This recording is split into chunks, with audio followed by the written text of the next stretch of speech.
What's up, cool dudes and dudettes? Welcome back to episode 2 of the weekly cooldown with your host, the Hash Brown Kid, and my friend, my colleague, the king of CBT himself, Cactus. Cactus, how you doing? It's 1 in the fucking morning. How do you think I'm doing? Pretty awful. 1 in the morning, I'm drinking Red Bull. God damn it. I'm drinking a fucking dark caramel cold brew and it's 11. Ooh, Well, fucking time difference. it's the weekly cooldown for your week of May 16th, 2021 to May 22nd, 2021. Yes, it is May 22nd, my time, May 23rd, Cactus's time. Oh, yes, I am in the future currently. Because Colorado's a fucking backwards, hick, hillbilly, mountain time state. He's so 3008. Meanwhile, I am so 2000 and late. Yes. So there was a pay-per-view this week, Cactus. Let's kick off with that. Yeah, it was cool because, maybe I'll get canceled for saying this, but I like watching the 4chan Cup just because it's fun. It's I like sports. I love sports and shit posting. Good mix. And on yesterday, hold on. Sorry to cut you off. Did you know there's professional beer pong? No. Yeah, like you can go to Vegas and bet on that shit. Professional beer pong. You can bet on anything in Vegas. Oh yeah, professional tag, man. All right, go on. Don't mention professional tag. But yesterday or the day before, on Friday's fucking friendlies, they mentioned the WrestleMania Backlash because apparently they watched it, and everybody, the consensus was, yeah, it's been 4 days and we already forgot everything that happened. And that's how this feels. This was the most forgettable fucking pay-per-view I've seen in a fucking long while. Look, there's only one thing to remember from that whole fucking pay-per-view, and we'll get to that in a second. We'll get to that. But yeah, I'm gonna say it right now. This pay-per-view would have been saved had that Intercontinental Fatal 4-Way match happened on the pay-per-view. But they need to make room for the movie tie-in we're gonna get to later. You could have had that anyway. How long was the Backlash runtime? Like 2.5 hours? No, it's not Backlash. It's WrestleMania Backlash. Get it right. I'm not calling their fucking stupid subtitles, all right?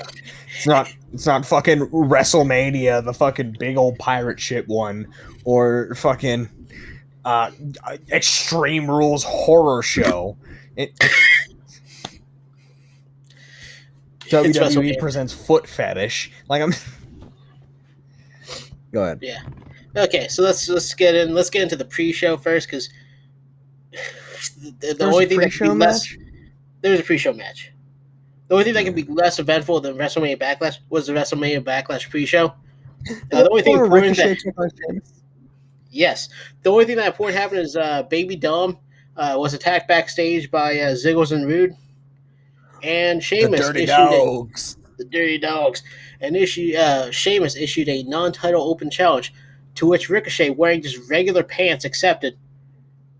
Why was he wearing jeans? Was he wearing jeans? It was like slacks. It wasn't quite jeans. Oh my god, he was wearing chinos. He came out in his fucking chinos. He came out in black chinos. And, they fought. Sheamus won with a knee. I almost bought a pair of baby blue chinos the other day. Yeah. Sheamus won with a DDT? A knee. Oh. Sheamus won with a knee. A DD knee, yes. What kind of knee? Hold on. Was it supposed to be like a bro kick, but it was a knee? I'm pretty sure that's what it was. It was supposed to be a bro kick, but Ricochet was too close. So they called an audible and hit him with a knee. Oh, okay. Yeah. After that... Sheamus hits the fella trigger! The fella trigger! Oh, my God. After that, Ricochet attacked him. Ricky. Ricky Shea? Yeah. Trevor Mann attacked him, and then wore his fedora and coat, and then he dabbed, and the end segment. It's a bowler hat. All right, fedoras are different. Tips fedora. Tips bowler hat, you manimal. Okay, whatever. Time for the real show now. Okay. No, that wasn't the real show. That No, was the pre-show fake. that was the. And that's why my favorite Ultimate Warrior quote is, "Queer doesn't make the world work." Very enlightening. Anyway, on to the real show. Not sure how we got sidetracked with that.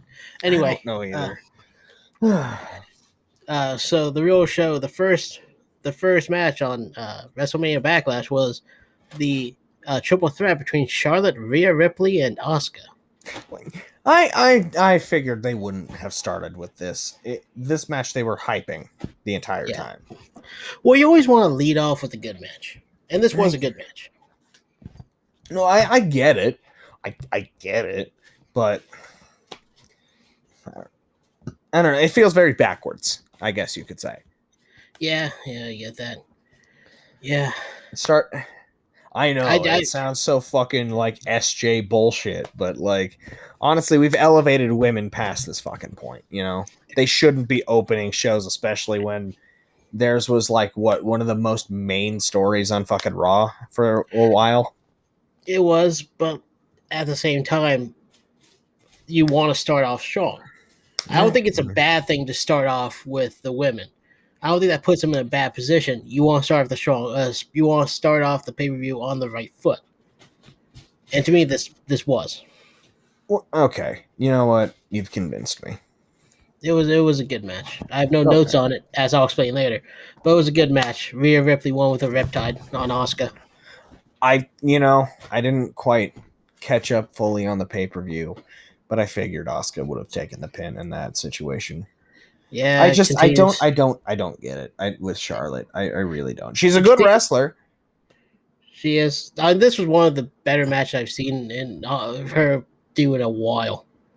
To be quite honest. Exactly. And she's good. When she's on, she's good. When she's off, she's not bad. It's just that she kind of looks like she's phoning it in, and she didn't look like she was phoning it in here. Okay. So it's kind of like the Randy Orton thing or Brock Lesnar. Let's say Brock Lesnar. He'll show up when he wants to show up, and when he doesn't, you get WrestleMania 32. Yeah. Yeah, when he was fighting nobody. Anyway. Oh my god, fucking not gonna go on to fucking anything, that guy. No. Might buy his book. After that match, they went to Dom and Ray backstage. Dominic is hurt. Ray doesn't want him to fight, and they agree. And the next match is the Dirty Dogs versus Rey Mysterio in a supposed 1-on-2 handicap match. And my computer immediately crashed. All right. Yeah. Yeah, I have nothing about that match either, honestly. I wrote down a bunch of stuff. I just want to point out that my computer just crashed for a solid 45 minutes. So everything from here until the Bailey Belair match, I had to go back and rewatch. Okay. And this match was, fine. Serviceable. Yeah, Rey Mysterio was just as Batman, like 60s Batman, very colorful. Was Dominic dressed as Robin? No, unfortunately, then he wasn't. Everything was a waste. He could have been fucking Nightwing, but that was Ricochet's thing. Yeah. Does that mean Ricochet is the adopted son of Rey Mysterio? No, Dominic's the adopted son of Rey Mysterio. Oh yes. Yeah, remember. Rest in peace, Eddie. Yeah, rest in peace. He without you, baby. I actually do have read. Oh, okay, what? I actually do have the finish written as that Dominic hit a frog splash as a tribute to his father, Eddie Guerrero, on route for the win. Here without you, baby.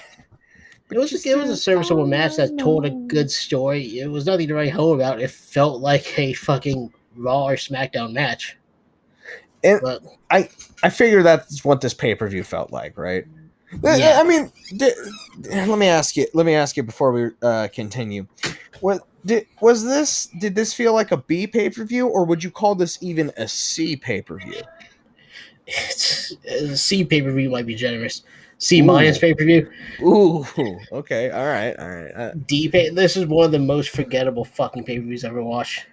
Since like the UK pay-per-views where like nothing happens. Even the UK pay-per-views, at least they have good matches. This all the matches felt like They're Bad. just stuck. Oliver, shut the fuck up. They felt stuck. Okay. It's just, yeah. It felt like an episode of Raw. I miss mascot Oliver. Well, he's very loud. He wants to... See, since we're doing this at 1 in the morning, I have to keep my room shut, which means that Oliver wants to always come in or out, depending on which side of the door he's on. So he's cats. like, I want to go out. And Yeah, I you're heard like, him meowing from the outside. So it's like, okay, I'll let him in so he can wake somebody up. So I let him in, close the door, immediately turns around and just starts meowing at the door. Bastard. Fucking cats. They're truly awful. Yeah.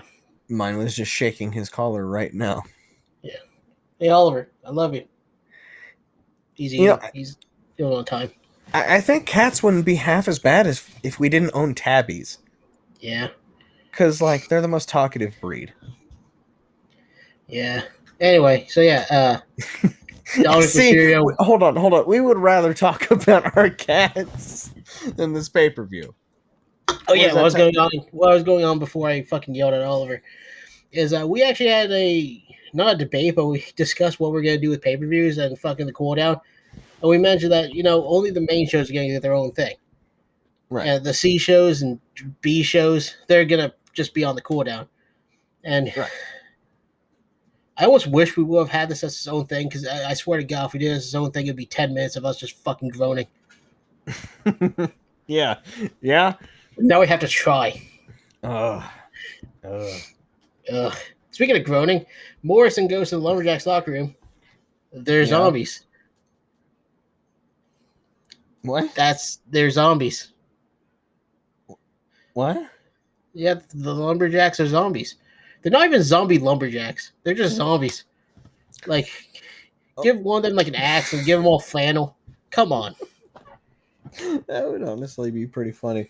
Fun fact, most of them are people who were recently signed by the company. Yeah.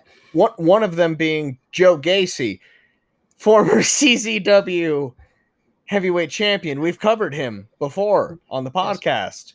Yeah, we also covered another one of them, Alex Zane. Or Ari Sterling. Yeah, the sauce, Ari Sterling.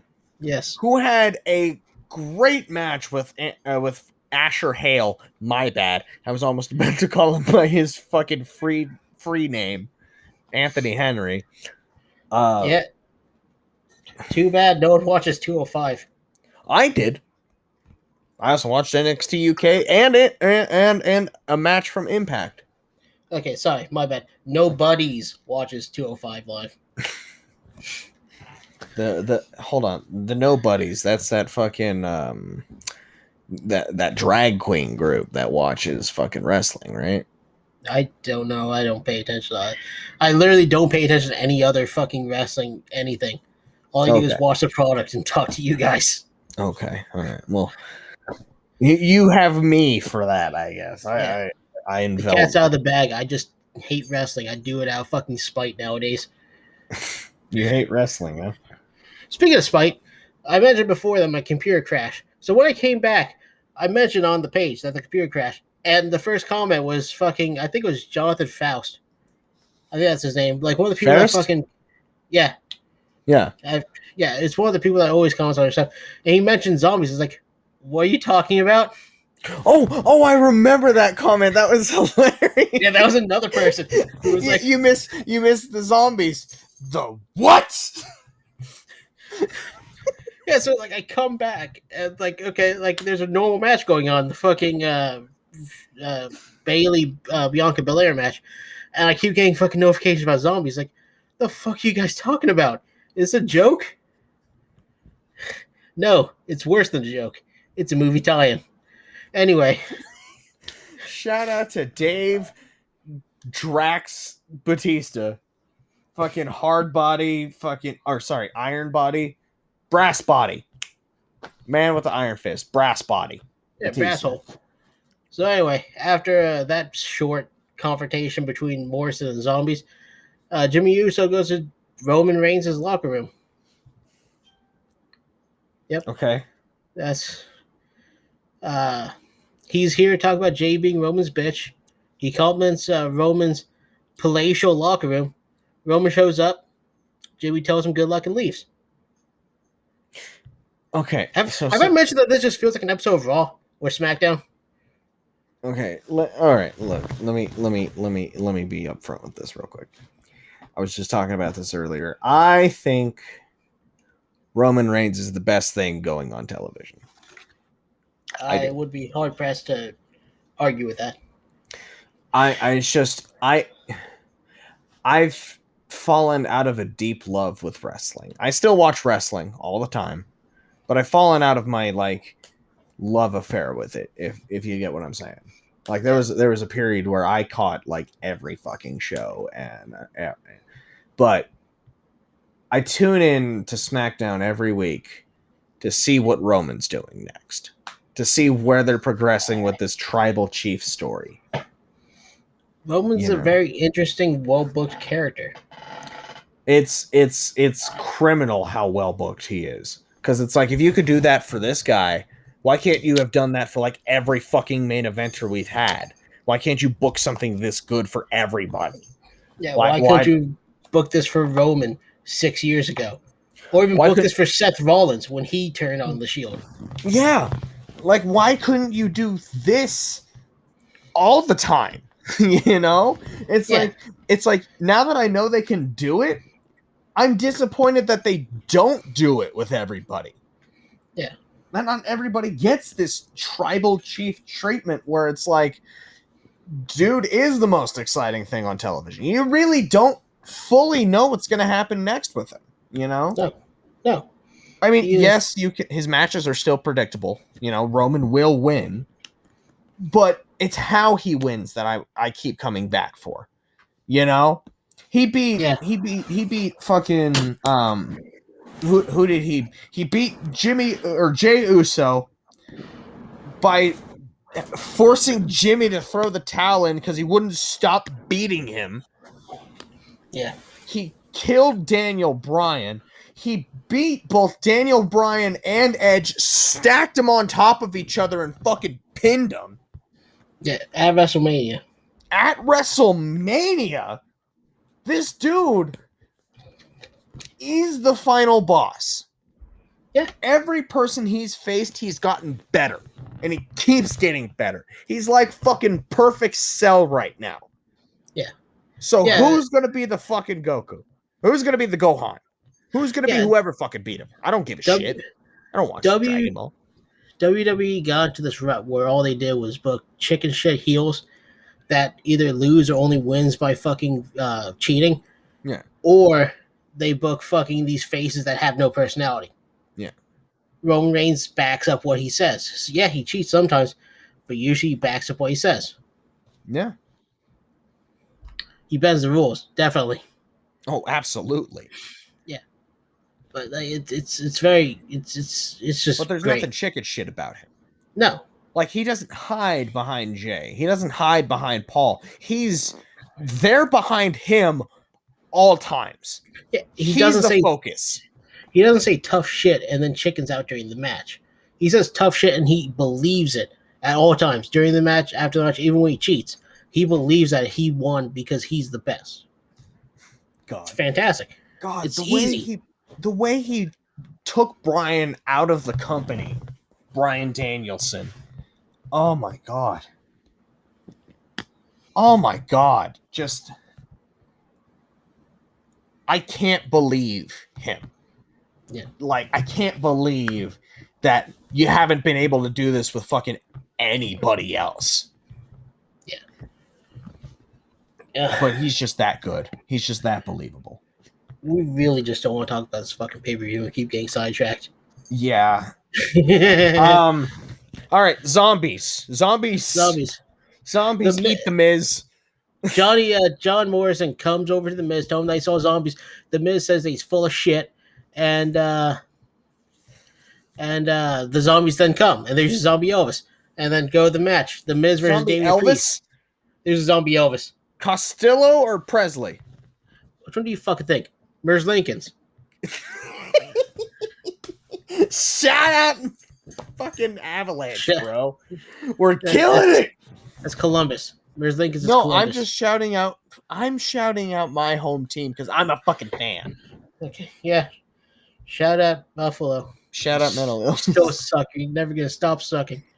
Yo, Anyway. you ain't got a mental illness. Like, turn the fuck up, dude. Anyway, time for the cool worst match of the week: The Miz versus Damian Priest fucking lumberjack match. Yeah, hard pressed to find a match that I technically thought was worse. It's not the fucking Mazombies whole thing that people fucking bitch about because it's wrestling. It's fucking hokey and stupid. It's like, supposed to be. It's the fact that they're using pay-per-view time on a movie tie-in that's stupid.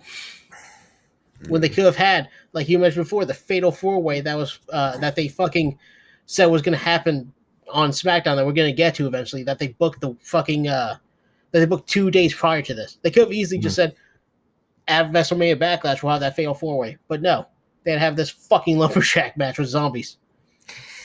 Dude, advertisement runs the world, man. Yeah. Doesn't matter. Thanks, base Zack Snyder. Yeah, look, you're saying it wrong. It's base capitalist mall Jesus. Shout out base capitalist mall Jesus.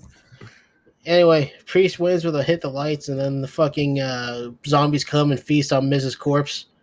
And yeah, they never show Miz getting up, so he was consumed by zombies. That's what I'm forced to fucking believe. On Raw, they say that he's injured. He was eaten by zombies. He's never coming back alive. It was to cover up a leg injury, but yes, no, honestly, in kayfabe, dude should never come back. No. Also, since we mentioned Death in the previous one, rest in peace, ECW Zombie. He's alive. No, he's dead. When did he die? A while ago. No, he didn't. He didn't. Actually, he tweeted the same night of WrestleMania Backlash. I swear to God, look up the ECW Zombie. He's dead. I'm looking at it right now. He's not fucking dead. While he's looking it up, let me tell you, WWE NXT UK is a phenomenal fucking show. He died in 2015. No, he fucking didn't. Yes. His name was Tim Arson. Not related to the crime. He died at the age of 38 in New Jersey. He probably died from being in New Jersey. Okay. Continue. Okay, on to the next segment. Oh, fuck.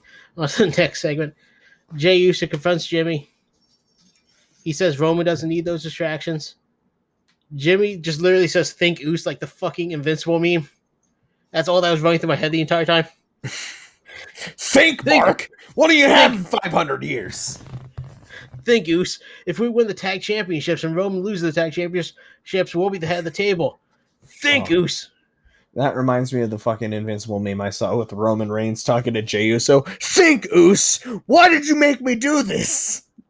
I'm supposed to be the head of the table. I'm the protector of this family. Yeah. And then Jimmy just calls him a bitch and leaves. He's so justified, too, because he just wants to protect his family. I'd do what he'd do in his position. And finally, around this point, my computer started working again. Shout out to Peacock for not having a rewind feature. Yeah. It's fucking great. Fantastic. So I could fucking rewind until the next day. I love you, Peacock. You suck ass. Shout out Tales from the Hood. God, I hate that. That movie is fucking... Why? Movie's great. We got to watch Tales from the Hood, too. Did you know Tales from the Hood 2 is made like fucking 20 years after the first one? Yeah. Yeah. I can only imagine, man. It's how bad it's gonna be. With how like socially conscious the first one was, it's like, oh god, I don't want to go into that minefield. I don't want to go to the minefield. They released a new one, I think, Tales from the Hood 3, or they're releasing it soon. Oh god, that first movie was so fucked up. The cop scene was fucked up. Yeah, that was the best one though. The first one was like, if everyone was like that, cool. I don't mind basically zombie fucking Malcolm X killing cops. I was fine with that. And then the one black dude because he didn't help out his brothers. Yeah, and they were playing fucking Stranger Fruit while fucking he got absorbed into a painting. Wall graffiti. That movie is fucking stupid. That movie was fucking weird. Yeah, I also didn't need to see all those actual lynchings. That was not what I needed to see. I didn't. Why turn on a fucking joke title like Tales from the Hood? I didn't expect to watch a snuff film. Once again, fuck WrestleMania Backlash. God, how many more fucking segments do we have? I know you have the world title match in Bailey. Bailey, the fucking triple threat, and the fucking Universal title match. What triple threat? McIntyre, Braun, Lashley. Oh. Okay, so Bailey and Belair. Okay. Were they good? They were good. Okay. But like expected good, not like expected good, but like every time I see Belair, she gets a little better. She's made leaps and bounds from when I first saw her on fucking NXT, and she looked like fucking just very athletic ass. Now she actually knows how to. She could actually do like the little things in wrestling. She was always good at doing the flips and shit. Now she knows how to like run the ropes and do normal, average moves. Right. She's got the foundation down, which is all she really needed. Right. Yeah. Belair won. I figured. Yeah, they're not gonna take the title off her yet. Yeah. It was a good match.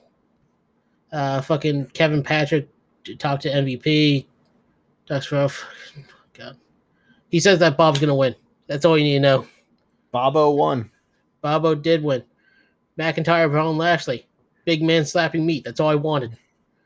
That is all I wanted. You know, we talked about it last week with Lashley and McIntyre facing. Yeah. Fucking Bobo got thrown through a LED board and sparks flew. Braun went for the choo-choo train spot and fucking McIntyre hit him with a overhead belly-to-belly. Lashley hit Braun with a spear and won. Like we all predicted that fucking Braun was just there to take the pin. Braun was just there to take the pin. They fucked him up, didn't they? Yeah. Like they really did. He's a jobber to the stars now, basically. Yeah. Whatever. Cesaro versus Roman, the main event. What? Hold on, before we talk about that, let me just ask: why is it that I enjoy King Corbin still, even though he is the jobber to the stars? Because King Corbin fucking posts fucking sweet ass barbecue on his Twitter. He does, and I'm also a fan of his watch collection. Yes. Also, him dunking on random wrestling fans sometimes, it's always a fucking joy. You know, like that one fucking, I think it was like a fake dirt sheet or whatever, and they talked about how Baron Corbin thinks we actually care about his shitty watches, and then he's like, hey, I actually back up what I fucking say because I actually own these $40,000 fucking watches. I'm saying what I mean. I make more than you'll ever make in your fucking life. And it's like, yeah, I mean, it's pretty based. Not gonna lie, I think it's because we as wrestling fans hate wrestling fans. Yeah. So it's like, yeah, fuck those guys. Cool. The only thing we hate more than wrestling is wrestling fans. Yeah. Yeah. Yeah. God, fuck those guys, man. People who watch wrestling, people who are fans of wrestling, fuck them. Yeah. Except if they watch All Japan Pro Wrestling. That's and Noah. Those are like the two only based companies you're allowed to fucking watch. All the other ones are fucking cringe. Noah, All Japan, throw in Tokyo Joshi and DDT. Y'all got some pretty kino work right there. Yeah. Anyway, Cesaro versus Roman. Cesaro passed out to a guillotine choke. And then Rollins came out. So that's his new finish. Yeah. He chokes people. Did you hear that Paul Heyman's new music is the Shield theme? Dude, they gave Paul Heyman the Shield theme. That's his new theme music. Nice. He deserves it. No, he doesn't. He's the third member of the Shield. Don't fuck him. They had to replace that one guy with fucking Paul Heyman. So it's Roman, Rollins, and Heyman. Roman Rollins. I mean, they both have the same amount of hair. Speaking of Rollins came out and attacked Cesaro.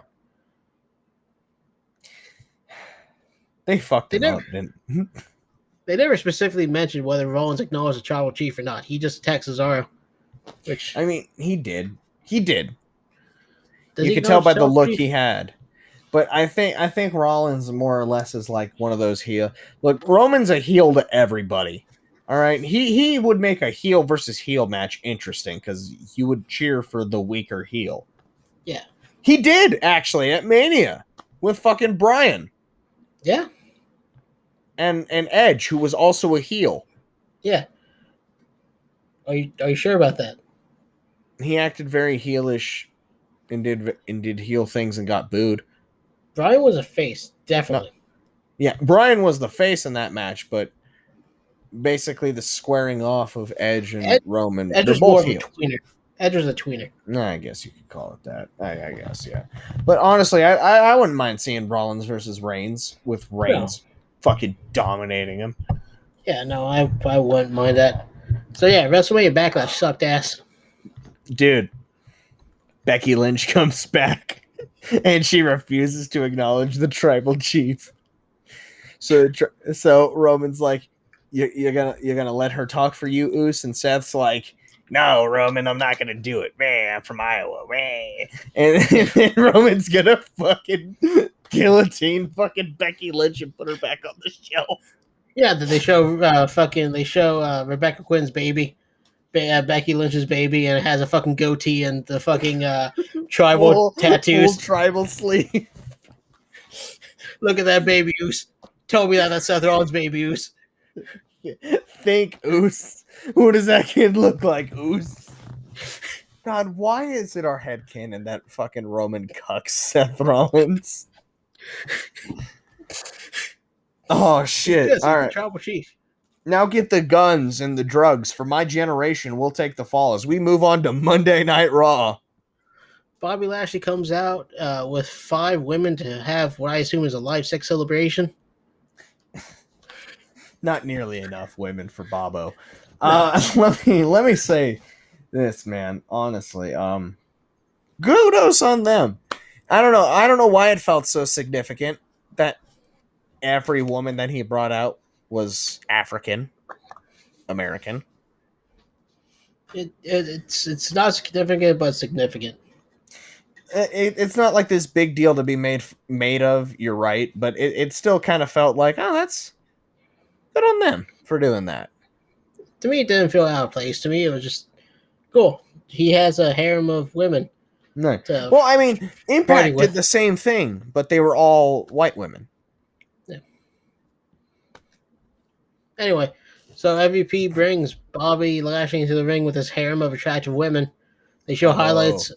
Bobo says his knuckles were injured, or MVP says his knuckles were injured for repeatedly bashing in the faces of his opponents, which is a really good line. MVP. I hope he recovers, man. MVP's good at his job. Yeah. They say the almighty era is never going to end, which I hope not. Mm-mm. And yeah, and Bobo said he's going to issue an open challenge. Drew McIntyre comes out, and MVP says the open challenge is only for people that Bobo didn't beat last night. Fair enough. Yeah, I don't understand what's heel about that. Like, I feel like they did that for us to like. Yeah, it's supposed to be a heel thing, but it's like, yeah, it makes sense. Yeah, I mean, not only is it that, but I don't want to fucking see them again. I really don't. That triple threat should have been the end to Drew challenging him. They're gonna have it again, though. We all know they're gonna have it again. I don't want it. I don't. I let Bobby take on someone else. Let Bobby take on anybody.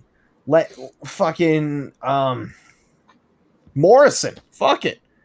Yeah. Bobo and Morrison. Fuck anybody. Really, anybody. Well, it looks like at the with the main event, how it ended the way it is, it looks like Bobo's gonna fight him probably next week. Okay. We'll get to that later. But yeah, Lashley tries to sucker punch Drew, but Drew hits him, and all the women scream for like fucking 5 consecutive minutes. Became a fucking wall of banshee wails. And they cut to commercial. Came back, they're still screaming.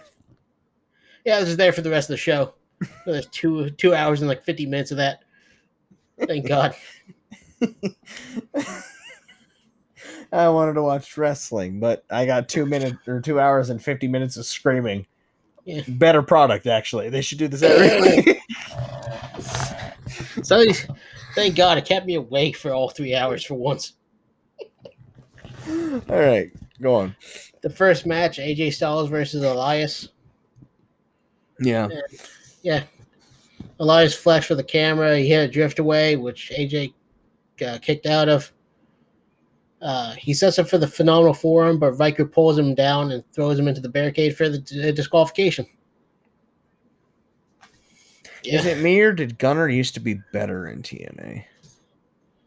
Like, I don't care about his political beliefs at all, but like as a wrestler, wasn't he better a few years ago? I didn't watch Impact back then or TNA back then. All right. He had a finish. His finish was called the gun rack. Like, I loved Gunner. But yeah, he doesn't feel as entertaining. I really hope he gets to keep the Forgotten Sons theme. Yeah. Do unto others. Woo! God, that theme was so hype. It was great. Okay, go on. Okay, and next segment, Alexa Bliss says the new tag champs, Natalya and Tamina, are going to be on Alexa's playground after the commercial break, and Lily is excited to meet them. Goes to commercial. After the commercial break, Matt Riddle and the New Day meet because fuck actually doing the Alexa Bliss thing first off. I'm pretty happy. I finally figured out the name of Alexa Bliss's doll, Lorenzo. Yeah, Lorenzo. Yeah. Loquacious is a very interesting character. Are you still doing the meme that I did that no one called me out on last week, where every time they mentioned Commander Aziz, I just changed the fucking title he had? Except just replacing the L name. Yeah. Anyway, Matt Riddle and the New Day meet. The New Day said that Riddle saw a two-headed snake and they want to see it. Then Orton shows up. Get it? Two-headed snake. Randy Orton. Riddle wants Randy to apologize to the New Day. Orton refuses. Was that a reference to his penis? Yes. Oh, okay. That was definitely it. Okay. Well, you know that you know. I'm not explaining it to you. You're a grown ass adult. Yes, with a penis, in fact. That's when I checked, at least. Shut the fuck up. Move on. Yeah, Riddle wanted Randy to apologize to the New Day. Orton refused. He isn't sorry. Kofi challenged him 1v1, and Orton accepted. Now on to Alexa's Playhouse. I really didn't want to see that either. No. Like, I mean, I get it. They've had good matches in the past, and yeah, they fucking have heat because Randy's a dick. But I don't want to see them wrestle all the fucking time. There is just too much recycling going on. But that's what happens when you fire people who aren't in the company forever. Yeah. Yeah. Like, fucking Brandy Lauren got released on fucking Wednesday, and she didn't even really wrestle for them. God. Yeah, it's a shame. Anyway, to Alexa's Playhouse we go. Lily asks Lily wants to know what their favorite color is. Natalia says pink. Tamina says black and blue, which would look good on Alexa's face if we try something weird. The entire time, Tamina's vibes are just not right. The entire time. Her vibes are just throwing everybody off. Yeah, then they just kind of leave, and Alexa talks about killing bugs or some shit. Speaking of rehashing matches, on to Angel Garza versus Drew Gulak, part fucking 3. Okay, well, I mean, at least this match was a squash match. There's no at least with that. Yeah. Again. Garza deserves better. And he won, at least. I was making a joke that Gulak was the one that squashed him after losing 2 times in a row. It's too late for jokes. Just comes out and Gulak. Garza did the wing clipper, and then he fucking shoved a rose down Gulak's throat like he threatened to. Not his nose, like I thought he threatened to at first. He also didn't really shove it down his throat. He more or less just kind of placed it aggressively in his mouth.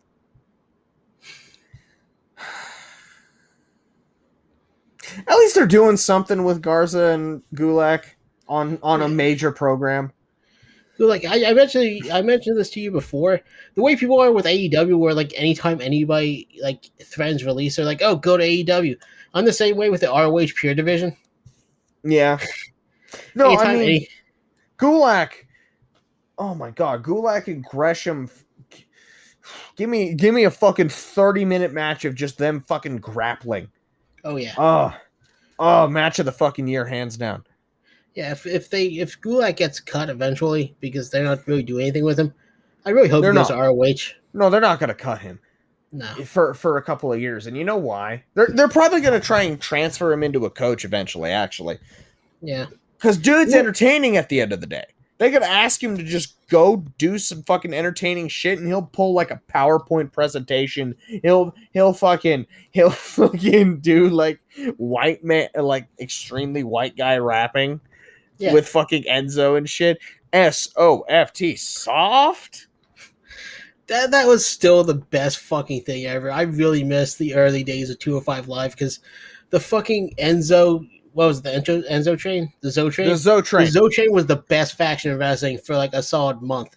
Oh my God, with fucking Noam Dar, Arya Daivari, Tony Nese, and Drew Gulak, and was Noam Dar in it? I think so. Okay. But whatever, just the Zo train was the Enzo Amore and Drew Gulak bouncing back and forth was just fantastic. And there was one time when Enzo lost his voice, so Drew Gulak cut Enzo's entire promo, but in the most Gulak way possible. Yes, this very uptight white man speaking for this fucking New Jersey rat. It was fantastic. And see, that's why they're never going to release Drew Gulak. He's if there's any problem with him, it's that he's a jack of all trades, an ace of none. He's an ace of technical wrestling, in my opinion. I think he's an ace at everything he does, but it's his size that gets in the way. Yeah, that too. It's his physique that gets in the way. Yeah. I'm not saying he's out of shape or he's bad, but he's not. He looks like a dad. He looks like a dad. If he looked like fucking Roman Reigns, if he looked like Seth Rollins, even if he looked like Tony Nese, where he's short but he's fucking built. Yeah, if you look like fucking Tony Nese, if Tony Nese had the personality of Drew Gulak, Tony Nese would be in the fucking main event. Oh yeah, guaranteed. Oh yeah, Drew Gulak looked like Tony Nese. Drew Gulak's in the fucking main event, guaranteed. Yeah. Anyway, next segment is R-Truth being interviewed. He wants to keep it low profile because his 24/7 title, and then Tozawa crawls down the stairs and wins the title. When do they scrap this title? I hope never. I mean, yeah, I'm not saying I hate it because I don't, but I'm honestly feeling like it's coming to the end. There's only so much you can tell with those kind of things, especially because they're not gonna go into a fucking Chuck E. Cheese and fucking wrestle. It is running out of steam. It's been running out of steam. It's been on fumes for a while. Look, it's been on fumes since day one. Like when Titus O'Neil held it high as the first champion, it's been running on fucking fumes since then. Love Titus, don't get me wrong. Well deserved. But dude, I mean that concept was like in the 90s. Yeah. It's been 20 years. Not everything that was done in the past needs to come back. No. Not everything. But there never needs to be another fucking Jim Neidhart. It's something so stupid I can't help but hold it as endearing. That's the only thing about it. I love it. And how stupid it is. All right. I mean, everyone is allowed their opinions. And I will let you have that. The next match is Randy Orton versus Kofi Kingston. Yeah. In between that, it goes commercial. We get an Eva Marie promo again. I don't even take notes on these because it just reiterates the same bullshit. I can't wait for her just to never come back. And they literally just brought her back just to fucking air these promos nonstop. That's honestly the best case scenario. And we're all just waiting every week. It's fucking Glacier all over again. Blood runs cold. Okay, and then once we get back from commercial, we have the match: Orton versus Kofi Kingston. Yeah. It's kind of just a boring match, in my opinion. Okay. We've seen these people wrestle a lot in the past couple of years. They had a fucking multi-month feud. All of Kofi's WWE title reign. Yep. And this one is the one that holds the least amount of like weight to it. It's just, it was boring. Woods distracted Orton with the trumpet and Kofi won, which is a heel thing to do, but whatever. Yeah. Yeah. Orton storms off. Fucking Viddle just argues with the New Day, and he pushes down Woods, and then he leaves with Orton. Wow. So they might be teasing a Viddle heel turn. Or just that he's just sticking by his friend, his tag partner, the person who he's supposed to be with at the moment, you know? Yeah, you can read it as that. You could definitely read it as just cohesiveness. Their bond as a team growing. Yes. Which, I mean, I wouldn't mind that. It's a story like that separates fucking Chad Gable and Bobby Roode as a tag team and fucking Hangman Page and Kenny Omega. It's a connection that they have. Yeah. You know, it transfers two single guys into a tag team because they're there for each other, kind of a thing. Yeah. They're bonding, essentially. Exactly. I like the idea of Randy Orton and Matt Riddle being a team. Yeah, RK Bro. I don't like the name. I'm all for RK Bro. I don't like the name, but what else do they name it? The Viper and the Stoner? Like Scoots and Ladders? I don't know. Scoots and Vipers? Scoots and Vipers.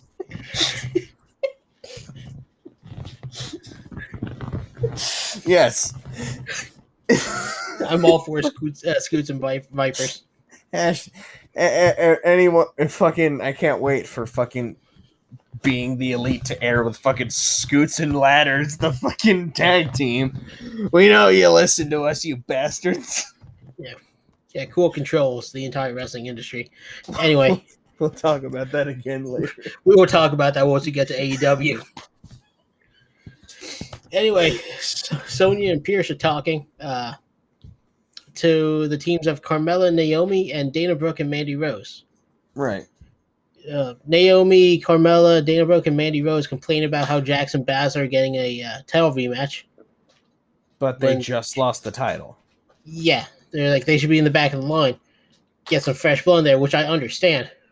No, I mean, I get it, but rematch clause. It's in every championship contract. Remember, like, it was like 2 or 3 years ago when they tried to do the brand split again, and they're like, or they try to fucking add new blood to it, and it's like, oh, we're taking away the rematch clause, and then just they never really did. That they did that for like 2 months. I like the rematch clause. I get it. I mean, I know people don't, but like, it at least gives like legitimacy to it, you know? I like it in certain circumstances.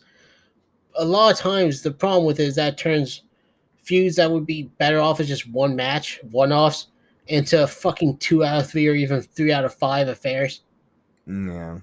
Like Bobby Lashley and Drew McIntyre. Yeah. There's no reason for it to go on this long. But it's an argument for another day, I guess. Yes. Charlotte comes in. She dismisses all the other girls so they could talk, and they just leave. I already talked about it. I don't like it. Yeah, Charlotte wants a one-on-one match with Rhea for the title because Rhea beat Asuka, not Charlotte. And then Rhea comes in. She says she wants new competition because Charlotte is yesterday's news.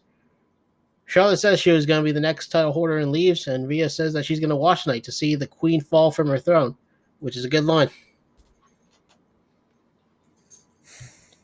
Trips is now booking fucking Monday Night Raw. Rhea's being booked to NXT like where no one really is getting anything over on her. If you want to book a new strong champion, that's good. I want this fucking Four Horsemen and Asuka era to fall. Because it's been very boring for the past 2 or 3 years when the only person that wasn't Asuka or the Four Horsewomen to hold the championship was fucking Ronda Rousey that one time. Yeah, you're right. It's boring. It's boring to see the fucking same five women people bounce the title around. No, I mean, I get you. I do. I guess that's why the NXT women's division was so exciting, is because they were just people you didn't see all the time winning. Yeah. Yeah, the past 5 or so years has just been dominated by the Four Horsewomen for the most part. Like, you'll see Ram title wins by, like, I think Natalya won it once randomly. Naomi won it once randomly. Alexa Bliss as well. Alexa Bliss as well. I forgot six women. But yeah, yeah. Yeah. Anyway, next match: Natalya and Tamina versus Jackson Baszler. It's a tag match. I mean, you heard the story, the backstage story that Vince personally congratulated Tamina, right? No. On her first title win, yeah. Because this was her first title. So Vince, yeah, I heard about that. Yeah, and Vince himself was like, "Hey, congratulations! It's about time." I don't know. And to me, it's an adorable gesture to me, that he did that. Yeah, it's a good moment. But at the same time, you kind of have control over this, buddy. Yeah. I'm glad you finally won the title. I was like, yeah, who's been booking this shit, right? Oh yeah. Yeah. Yeah. Well, we didn't want to book you strong too early because your father, and we don't want to bring that up again.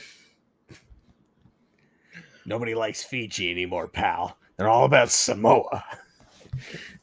As in, I want Samoa of these Samoans. So yeah, it's just a tag match. It's kind of it's a standard Raw tag match where it's just the heels divide and conquer, and then Tamina gets the hot tag, and Reginald tries to do something by the turnbuckle, and Pyro shoots forth because creepy Alexa. I don't like creepy Alexa. I don't either. Honestly, it would just be good if she just went away for a while. Yeah, I mean, just gone. She's like, it's basically a rehash of the Fiend, but like Bray Wyatt is more charismatic. It's not that Bray Wyatt's more charismatic, because Alexa Bliss does have her own kind of charisma. But Bray fits the creepy character because he's always been creepy. Yeah. He's always he has a way about himself to where he can, he could talk like about the preachers, man. And he also doesn't have a Bowling for Soup song named after him. He also doesn't have a song named after him by Bowling for Soup. Yeah. Yet. And that was right before she turned into this fucking creepy psycho. Like a year before. They did this. Bowling for Soup did this. God damn it. Send him back to 1985 already. Fuck. So Natty and Tamina won with a heart attack, and stock laughter played from Alexa Bliss doing the turnbuckle thing. And I swear it just kept replaying the same laugh over and over again. You cannot tell me you couldn't just take multiple clips of her laughing, not just one, and just replay it, so it doesn't sound like a stock fucking broken video game sound effect. Like, come on. Oh, you're a multi-billion-dollar company. You can fucking do this. Yeah. Sheamus comes out. He accuses fellow Irishman Rick O'Shea of stealing his hat and coat. Yeah, now them fighting words in some counties. Yes. He demands Ricochet come out and face him. Ricochet is interviewed in the back, and he confirms that he did steal it.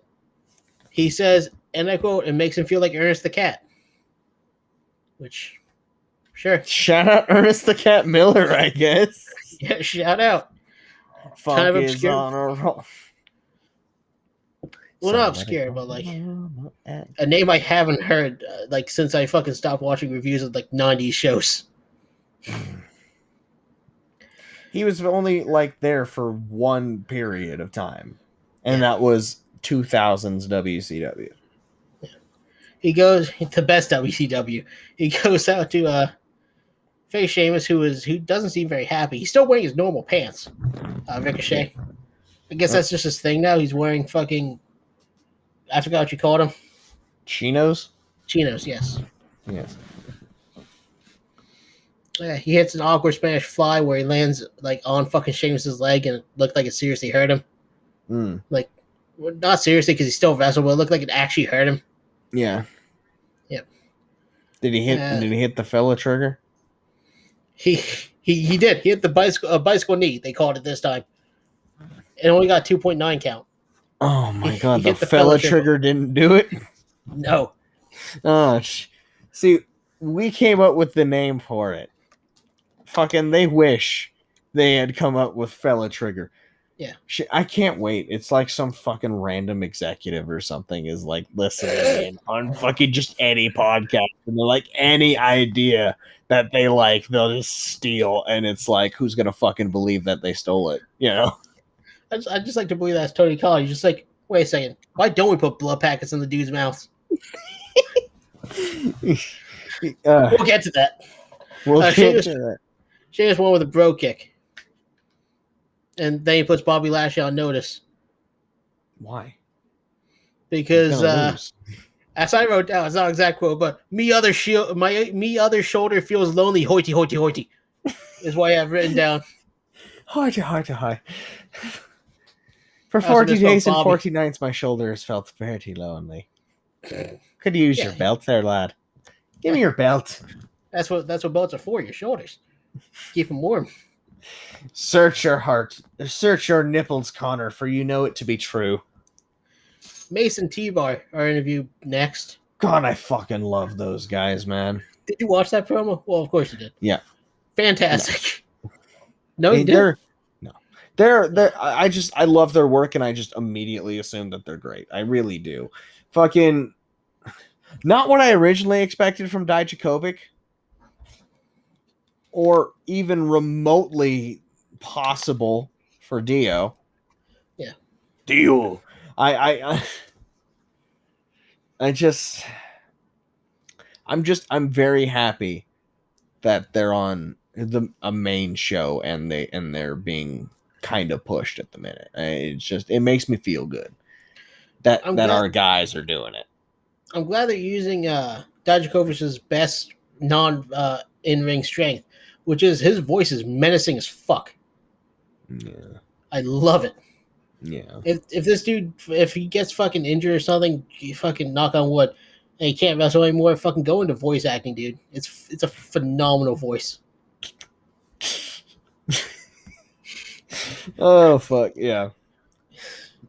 Yeah, they said now is the time to strike Bobby Lashley. Oh, dude, you think Dijakovic would make a good Poochie? Poochie? Yeah. No. What the fuck's Poochie? Poochie. What's Poochie? Is it Poochie? The fucking Dio's man lover from fucking JoJo. Dio's man lover. Part 6's main villain. Isn't that Poochie? God, what is his name? I think it's Poochie. Yeah, it's Poochie. Yeah. Well, I think Poochie, I think of like a dog that's a detective or something. Oh my god! Or the fucking itchy and scratchy fucking Poochie died on the way to his home planet. Yeah. Yeah. Okay. Yeah. You'd make a great scratchy. Anyway, yeah, that's basically it. That's the gist of this entire Raw. By the way, people just fucking getting randomly interviewed and saying, maybe I'll fucking answer Lashley's challenge. Spoiler alert, none of the people that say that actually do. Who? Oh, yeah, it was Kofi. Yeah. Spoiler alert for the show that happened fucking 5 days ago. Look, man, you already know I'm just going to spoil everything. I have a hard time not. Okay. Asuka versus Charlotte is next. I'm tired of this match. I'm tired of remembering when Charlotte beat Asuka's streak. I'm tired of remembering Charlotte existing. Honestly, in my opinion, this match was better than the triple threat they had earlier on the show that on WrestleMania fucking Backlash. Yeah. WrestleMania Backwash is better. It's what it fucking felt like. Oof. Oh, I actually really like this match. Okay. Yeah. Rhea called Asuka a loser. She called not Asuka. I don't know why I wrote that. She called Charlotte a loser. She just started yelling, "You're a loser," and Asuka won with a roll up. So that was bad when I say it like that. But so they're obviously building up to Rhea and Charlotte again. Yeah. The question is, are they giving Rhea her win back? I hope so, because Charlotte doesn't need it. But you know that it's no secret that she's who they want to be the face of the women's division. Yeah. She's Ric Flair's daughter. Yeah. Yeah, it's going to be interesting to see whether they play it off as like a passing of the torch between generations, I guess, or if they play it off as just another fucking notch on Charlotte's fucking record. So she could have her fucking 26 title reign of a combined 8 days. Yeah. She doesn't hold him onto him for long. No, she doesn't. Anyway, Morrison is interviewed. The zombies are smiling and doesn't know if the Miz are still alive, so the next match is dedicated to the Miz. Rest in peace, Mike Mizanin. This is going to be a very sad episode of Miz and Mrs. coming out. They're gonna have to rename it. Just Mrs. Oh Jesus, just Mrs. Just Mrs. Damon Priest versus John Morrison in a real regular lumberjack match. No zombies. Okay. Nikki Cross was there. Yeah, I noticed that. Haven't seen her in a while. Go ahead. It's fun to see her. Yeah, it is. As was the potential tag feud between Mason T-Bar and the Viking Raiders Experience Warriors. And Mansoor, who got kicked by Morrison because Manny? he's an asshole. Yeah, Manny was there. I love Manny. Yeah. All the fucking greatest hits of Raw were there. If only Slap Chad was on Raw. Rest in peace, Slap Chad. He went to his home planet, Australia. He died on the way to his home planet. Yeah. The match kind of didn't matter. Shelton Benjamin and Cedric started fighting on the outside. Yeah. And Priest won with hit the lights. Afterwards, Priest was interviewed. He says it's time to move on. Thank fucking Christ. Can they call it anything else? Yeah. I don't like hit the lights. I liked it better when it was the fucking Reckoning or whatever they call it before. The Reckoning. They should have called it apathy or resistance. Methamphetamine. Don't call it methamphetamine addiction. He hits him with the methamphetamine addiction. Lost a few teeth with that one. Just call it the Cross Redacted. Cross Redacted. We're not going to call it the Crossroads. Oh, I thought you were calling it the Cross Benoit. Oh, no. Why are you playing Roosh's music? Oh, shit. Roosh? Oh, fuck. He doesn't even have that as his fucking theme anymore, but God, what a fucking time. Like, absolutely. What a time. What a time. Anyway, he says that he might be the one to accept Bobo's challenge later. Spoiler alert, he wasn't. Eva Marie promo. Shelton Benjamin was interviewed. He doesn't want to talk about one earlier in the night. Shelton, no. Oh. Or the Eva Marie promo? Yeah. Yeah, they have one like every fucking hour. Oh. Next week I'll just stop noting them. Because none of them say anything. Yeah, they do. She wants to be a role model for the women. Yeah, just Eva Marie fucking reading shit out that she got out of a fortune cookie. Like, I don't know, I've gotten some weird shit out of a fortune cookie before. Once I swear to God, once I opened a fortune cookie and legit the fortune was just order more food. I was fucking pissed off at that one. It's a scam. Out of fucking spite. Well, fortune cookies don't exist in China. They're an No, they American don't. invention. They are. So 100% it's just a scam. Yeah. Yep. Although at Yeah. Dollar Scoop places 15 fortune cookies for $1. So Shelton Benjamin mentions that he might be the one to challenge Bobby Lashley. Spoiler alert, he wasn't. That'd be nice. And then Cedric Alexander comes over, congratulates Benjamin on finding the guts to challenge Lashley, and then he calls him worthless and gets stacked. Who's the heel in this feud? I don't know. They're both just dicks. Yeah. I guess Benjamin is less dickish. He has a T-bone suplex, which is a cool fucking finisher. It's different. There's no finisher like it. Yep. Lashley comes out and he issues his open challenge. And Kofi Kingston is the one to accept. MVP then says that's a non-title match. Swerve. Okay, but I mean, you didn't write it down in the same way as he said it. Where he said, look, I said it was an open challenge to fight the World Heavyweight Champion. Not that it was for the championship. Ah. Yes. I don't know. I just thought that was clever. Yep. Woods distracts, during the match, Woods distracts Lashley with the trombone again. Guess that's her thing now. And, yeah, fucking Lashley had a beautiful looking choke slam. Mm-hmm. Fucking Kofi knows how to fucking go up for a choke slam. It's beautiful. Yeah. And, yeah, and the match, Drew McIntyre hit Lashley with MVP's cane, and Kofi got the win. I'm going to say this right now. I don't want Kofi Kingston to get the title until they change gimmick. Yeah.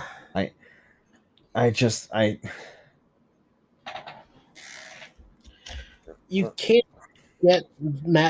catch lightning in a bottle. You can't fucking catch lightning in a bottle twice.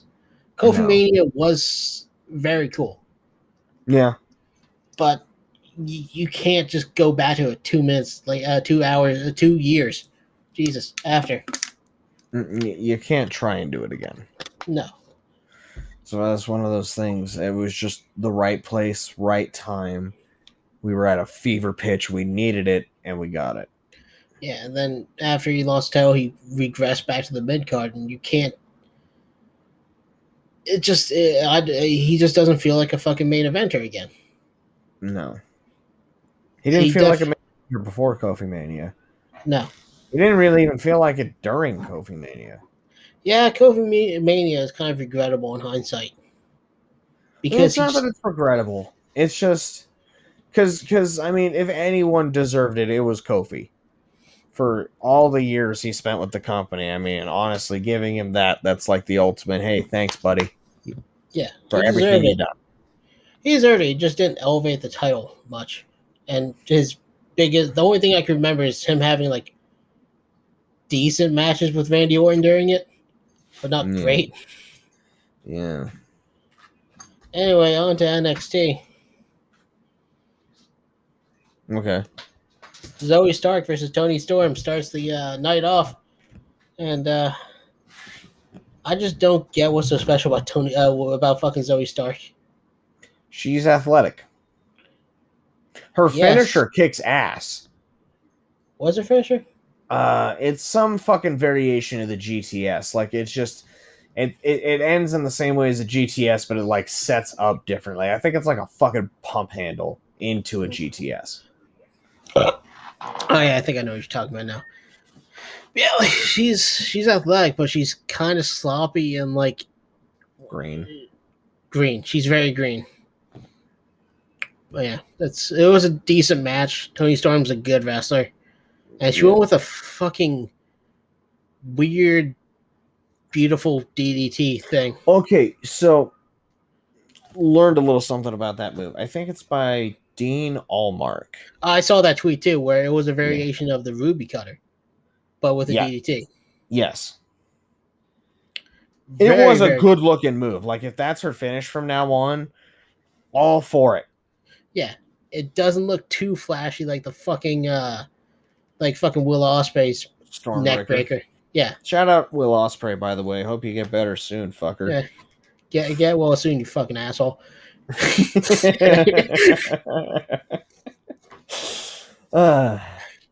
Yeah. Shingo should have won that fucking title. Ospreay should not have beaten Shingo. Yep. Yeah, that's it. The move is beautiful. The move is just beautiful. I really hope she keeps it. Frankie Monet came out after that, and she's gonna debut in the ring next week. So look forward to that. Against who? Who is Taya Valkyrie gonna face in her first match? Probably a jobber. I'm a mark for this Frankie Monet bullshit. She has a cute dog. As soon as I saw, she has two of them. Oh. She has two of them. One's all white. As the king would say, puppies. Technically, they're fully grown Pomeranians.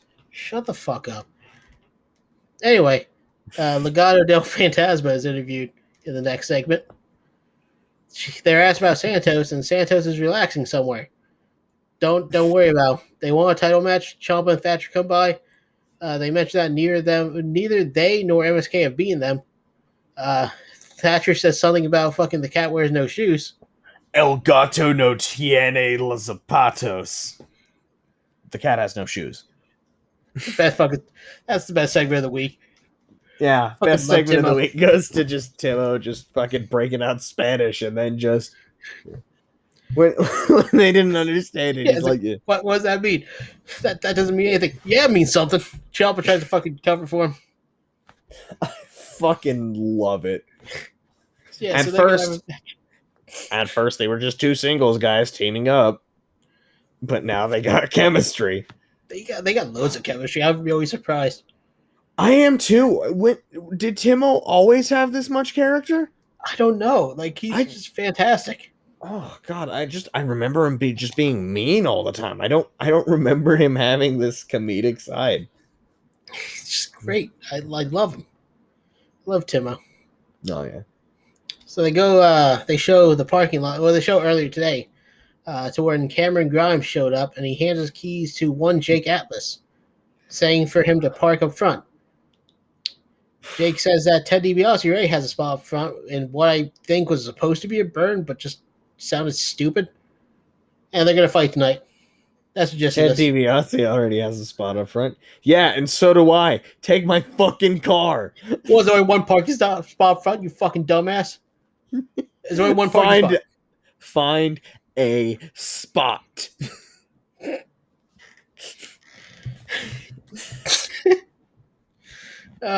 These wrestlers, they can never do spots right. Anyway, Candice and Indy are at a spa.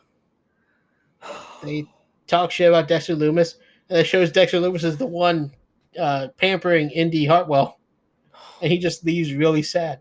I love Index. Yeah.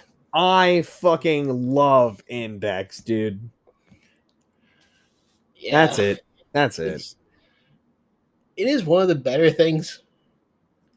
I usually hate these angles, but Dexter Lumis has this weird, scary chemistry about him that makes it just borderline comedic and hard to hate. Because he's like this fucking silent psychopath that likes fucking putting people to sleep, then rubbing their head. Hey, you just have fucking handsome Leatherface, fucking pampering people and shit. Yeah. And Indy Hartwell just fucking geysering for him. Yeah, Indy Hartwell she's one of those people that watched the Ted Bundy Netflix fucking documentary and got a fucking boner for him. Yeah. Yeah. Yeah. Anyway, up next is a Balor versus Killer Cross hype package, and it is hype as shit. I honestly would like to see that match again. I have no clue what the main roster does what the main roster doesn't do that NXT does, but NXT's hype packages are so much better. Like It it's like could just night be and who day. they hired. And the Yeah, fact that Kevin Dunn is the head of production, so he wants things a certain way, probably. yeah. The major difference is that every single hype package on NXT looks different. Hmm. You don't see two that are the same, whereas Right. every single WWE hype package is basically the fucking same. They all want to be my way. Yeah, or the I, highway. I love I remember fucking my way. I remember that. Yeah, classic. Pause this video right now. Go watch My Way. We'll see you in an hour. Don't worry, you're still gonna have 2 hours left of this. All cool all the time. Jake Atlas and Cameron Grimes are up next. Cameron Grimes, best fucking thing in NXT. Yeah, his gimmick is just awesome. It's just hilarious. Since when did Trevor Lee have this much chemistry? The main knock I've heard from him before he went to NXT is that he didn't have that much fucking personality. Yeah. What the fuck happened? Did like Impact just not unlock it for him or something? What is going on with NXT and making people just who were previously not lauded for their fucking chemistry or charisma or talent ability in that fucking department, and now they're all great. Yeah. The last three dudes we talked about: Cameron Grimes, Timo, and fucking Dexter Loomis. Yeah. Crazy. Given Dexter Loomis is basically reprising the same role on fucking they had in like TNA Impact. No, see, he didn't.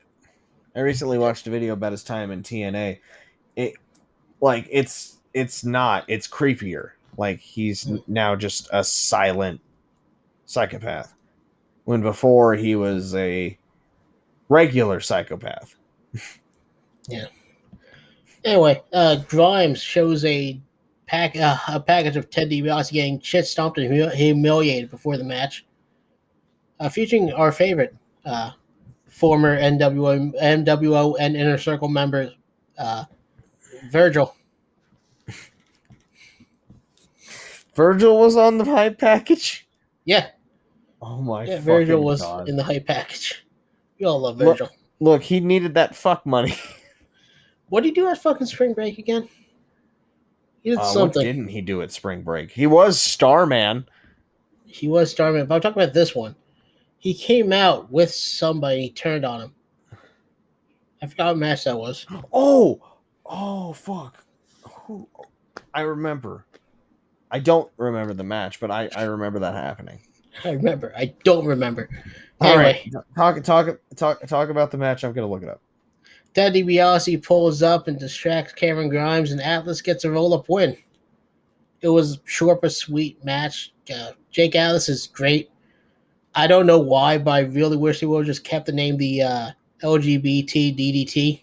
But instead they just call it the fucking Rainbow DDT. They don't call it that. They just call it like the fucking cartwheel DDT. Oh, I thought they called it the Rainbow DDT.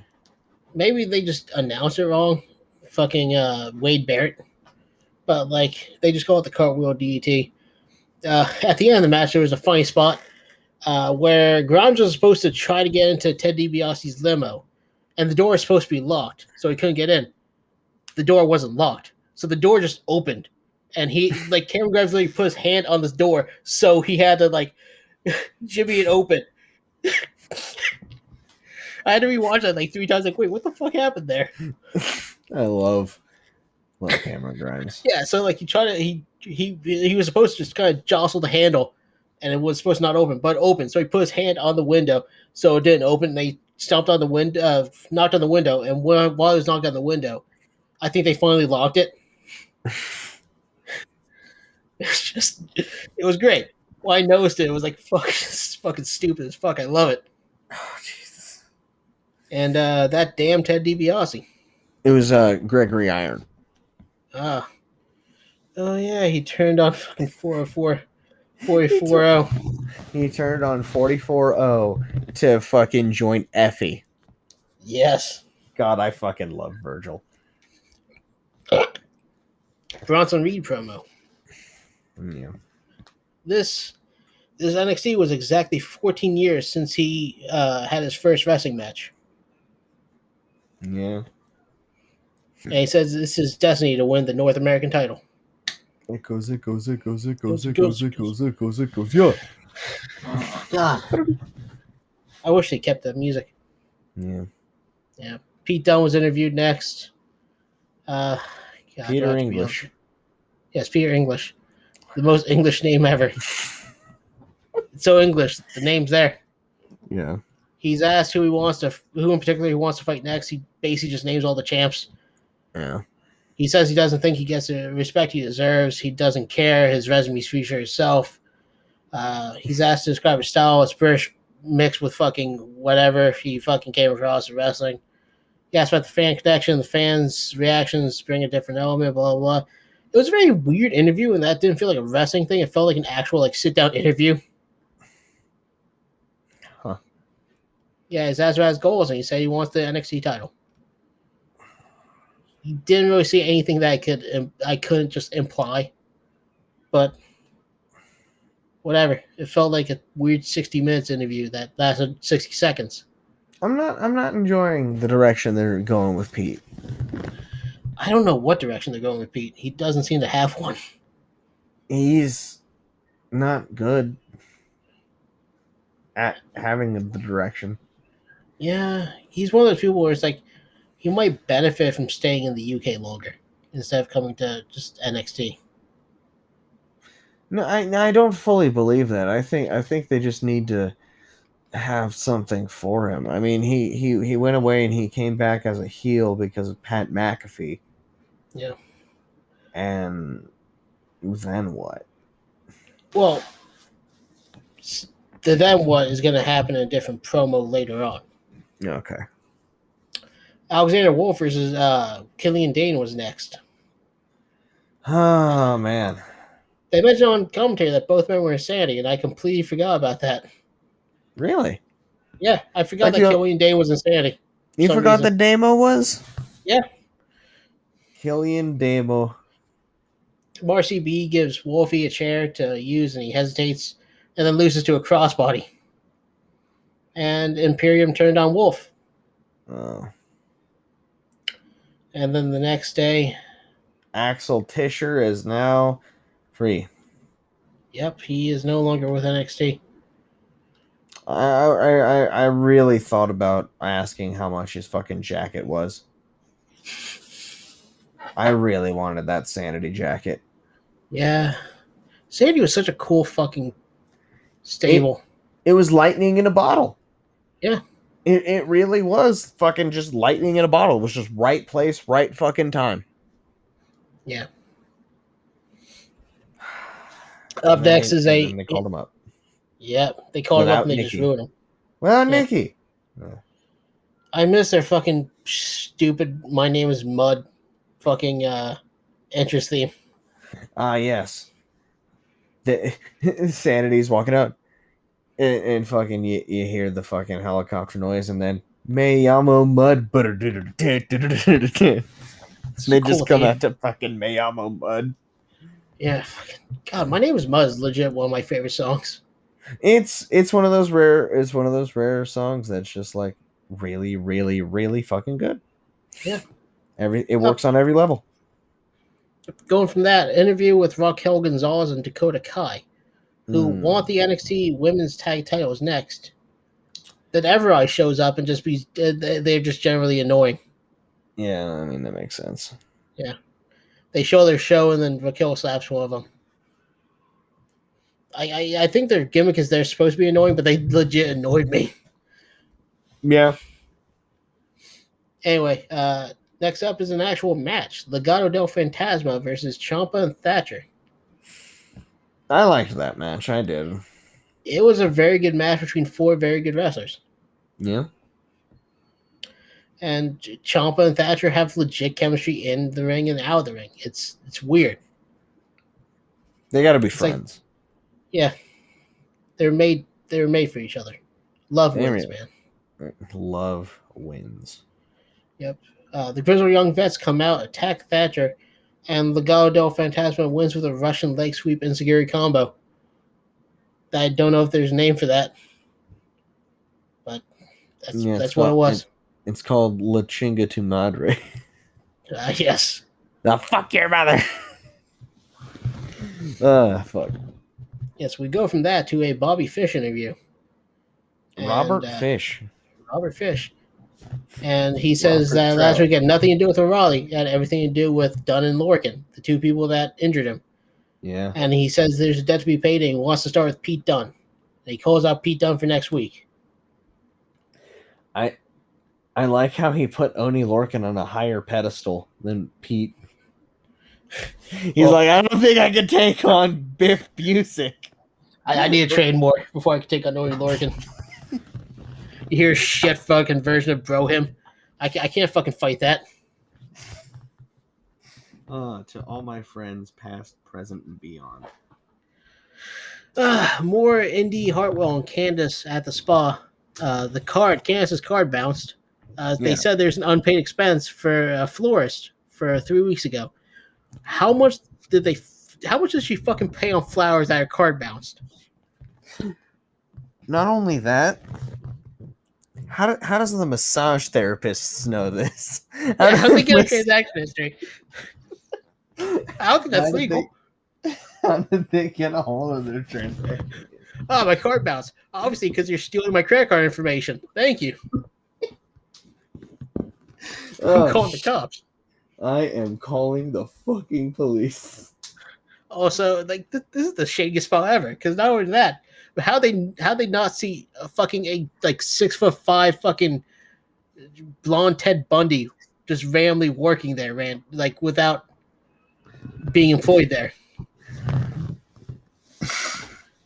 Who fucking knows, man? Who knows? What a shindy ass spa is this? Fucking. I can only suspend my disbelief for so long. I know wrestling's fake, but come on. You don't have to be this fake. But it did lead to fucking Index getting back together. Love wins, man. Love wins. That is the theme of today's episode. Yep. Cool down episode 2. Love wins. Indy Hartwell realized that Candace fucking planned Ember and Shotzi getting flowers. It wasn't fucking Dexter Loomis doing this. And instead of being pissed off like I would have been, she's really happy that that Dexter loves her. Which I guess is cute. Hold on. Before you continue. Yes. How did she come to that conclusion? Did Candace say that? Because for all intents and purposes, Johnny could have used Candace's card for flowers 2 weeks ago. She didn't say that, but she did not say that is the thing. She was asked about it, and she was just kind of like, Okay. Yeah. Once again, I can only suspend my disbelief for so long. This is just a hell spa run by fucking, I don't know, the Boogeyman. Oh, Jesus Christ. It's run by Repo Man. He stole the credit card. He stole the credit card information. Repo Man. He stole that transaction from a fucking florist. Yep. Repo Man. Yeah, go on. Johnny Gargano promo is next, and he says he's going to beat Bronson Reed. Nothing really more than that. I don't believe he's going to. In fact, I bet that Bronson Reed wins tonight. Yep. And another match, Aaliyah versus Sorry. Oh, that poor Japanese woman. I can't not think of fucking James Storm when I see her. Sorry about your damn luck. Sorry's a really good wrestler. Yeah, so she won with like a high angle T-bone Saito suplex that just looked really nasty. Was this the match where she did that fucking drop kick that fucking murdered the other person?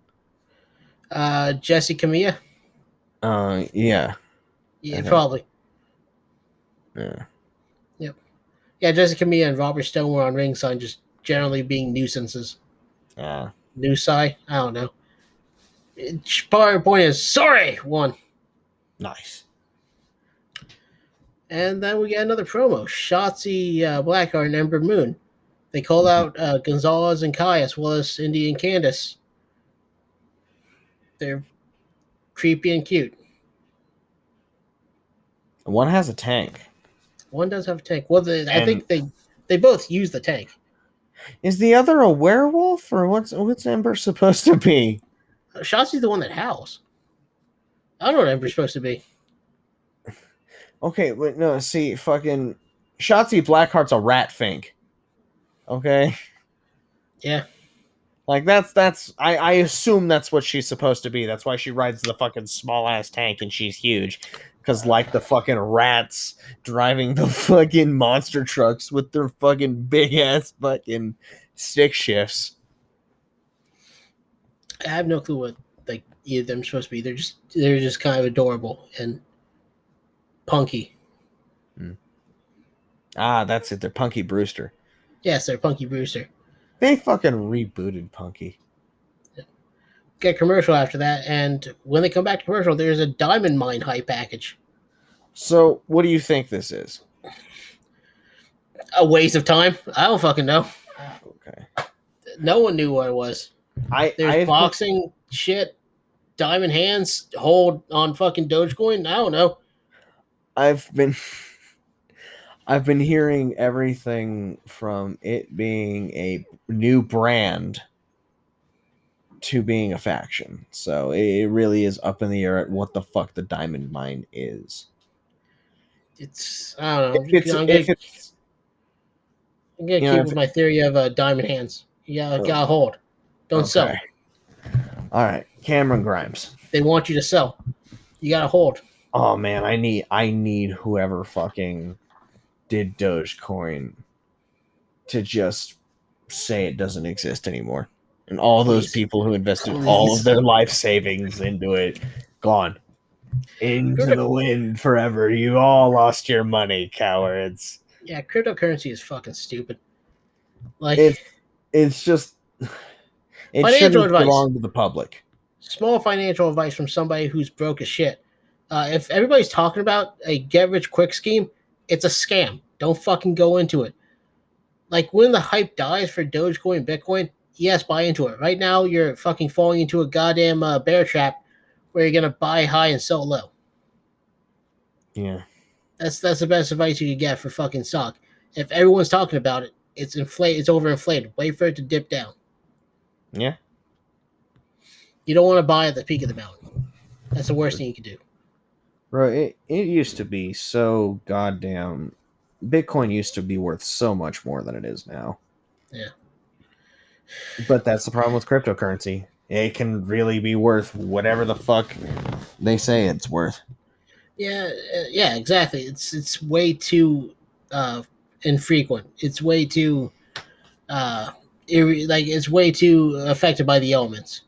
Right. Or like fucking, I don't know, Macaulay Culkin could go on Twitter tomorrow and say Dogecoin sucks and it'll drop down like fucking 10 cents. Right. Like, there's no backing. No. It's way too fluctuating. Yeah. Which anyway. Yeah. We got Hit Row's first match as a faction. Top Dollar and Ashanti the Adonis versus literal 205 jobbers of the week, Tony Nese and Arya Daivari. God. 205 originals, man. Yep. AJ Francis fucking murdered Tony Nese. Yeah. Top Dollar did a front slam wasteland combo on both men that looked pretty cool. And then he won with a fireman carry vertical suplex, which didn't look very cool. I mean, if it was a brain buster, it would just be a high angle DVD. Yeah. Which I think is what he's going for, but that slight hesitation makes it a suplex. Yeah. Yeah, I had to watch that like fucking move like 3 times before. It's like it's a vertical suplex. It just looks like a suplex. Yeah. They wrap after Swerve doesn't care who's the North American champion after the cage match, but he's going to be looking at whoever holds the gold at the end. Okay. Regal is shown backstage to make fucking announcements in rapid fire succession. Okay. Yep. Legado del Fantasma will face MSK in 2 weeks. He wants to. What the fuck did I mean by saying that? He wants to see which women will be next to face Raquel Gonzalez for her title. I typed W instead of an S, so it says that he wants to wee, which I'm not sure. He wants to wee. No, he just has to take a piss. Oh my god! They caught him at a bad time. Ooh, he's R. Kellying right now. Yes. He wants to bring in more talent for the cruiserweight division for Kushida to face. And Shotzi and Ember will take on Kai Gonzalez next week, presumably for number one contendership for the women's tag titles.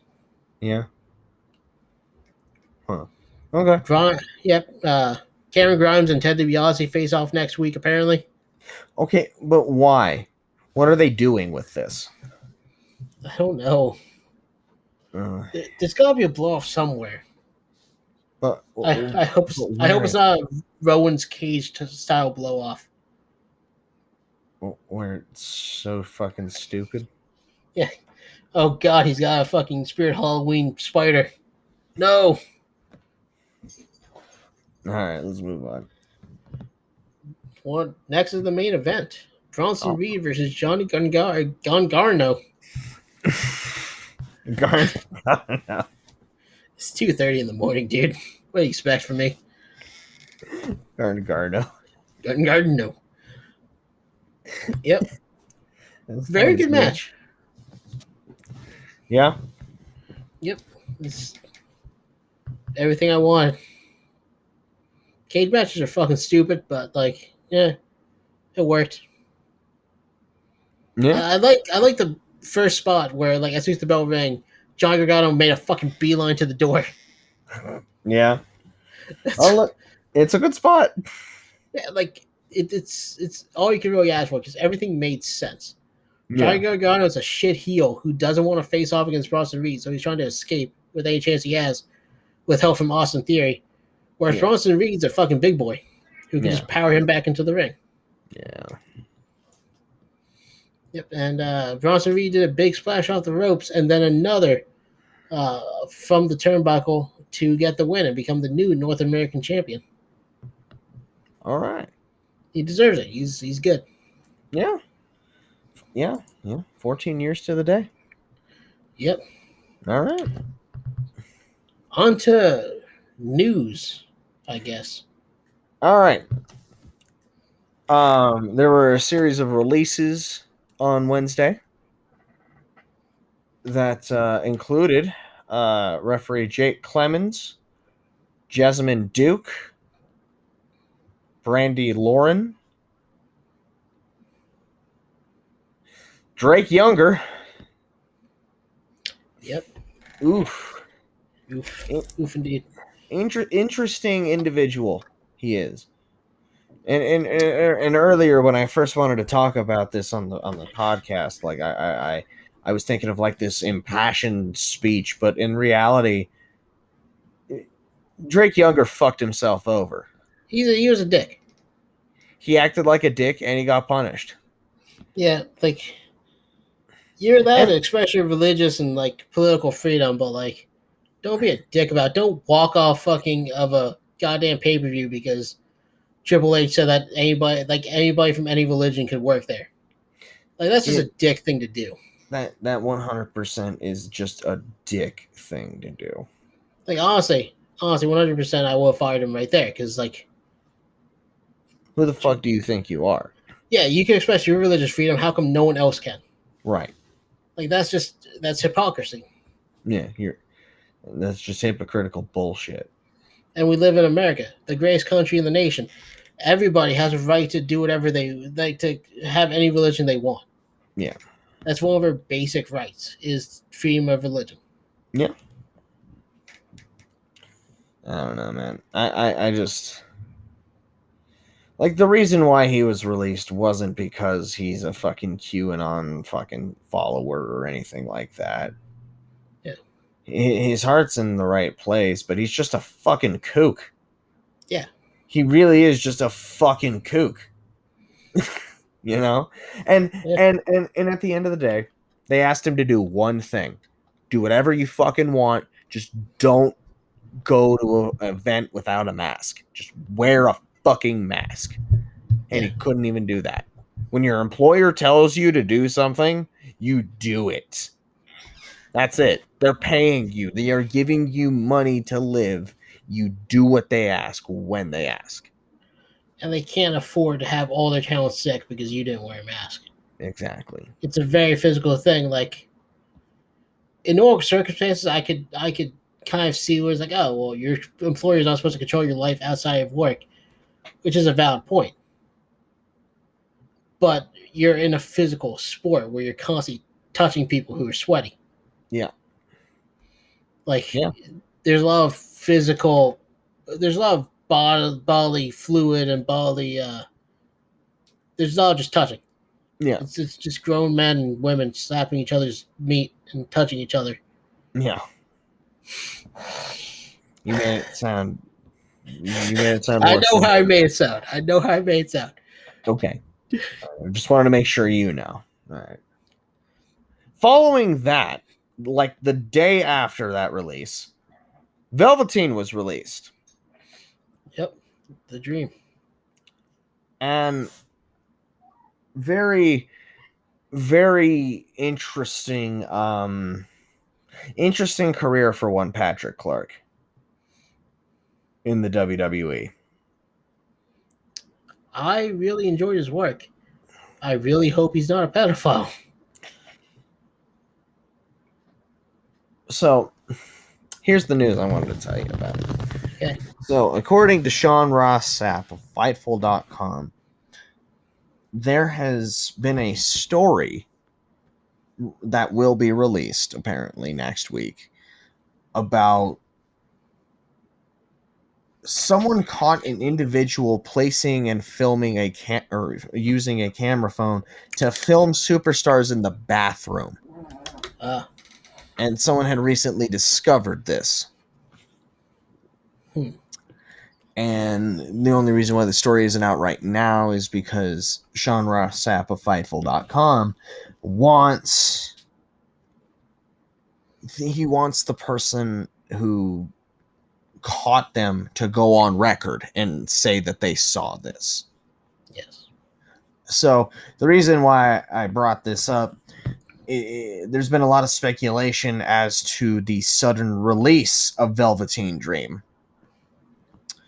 And as he was backstage on Monday Night Raw, and then a couple of days later, he was released. And then apparently there was a story of a superstar getting caught. Some people have viewed the timeline as connecting. It could be connecting. I'm not going to leave it out there with everything. Like, if the allegations of pedophilia were believed, him being a sexual deviant is just that. And, like, this is just extremely believable. At the same time, he wasn't the only person released. And to say he was released suddenly is kind of a falsehood since he hasn't wrestled in like 5 months. But see, I mean, the only reason why people could view it as like sudden was because he was backstage on Monday Night Raw, possibly getting ready to be called up, possibly being used as like an executive producer role to a coach role.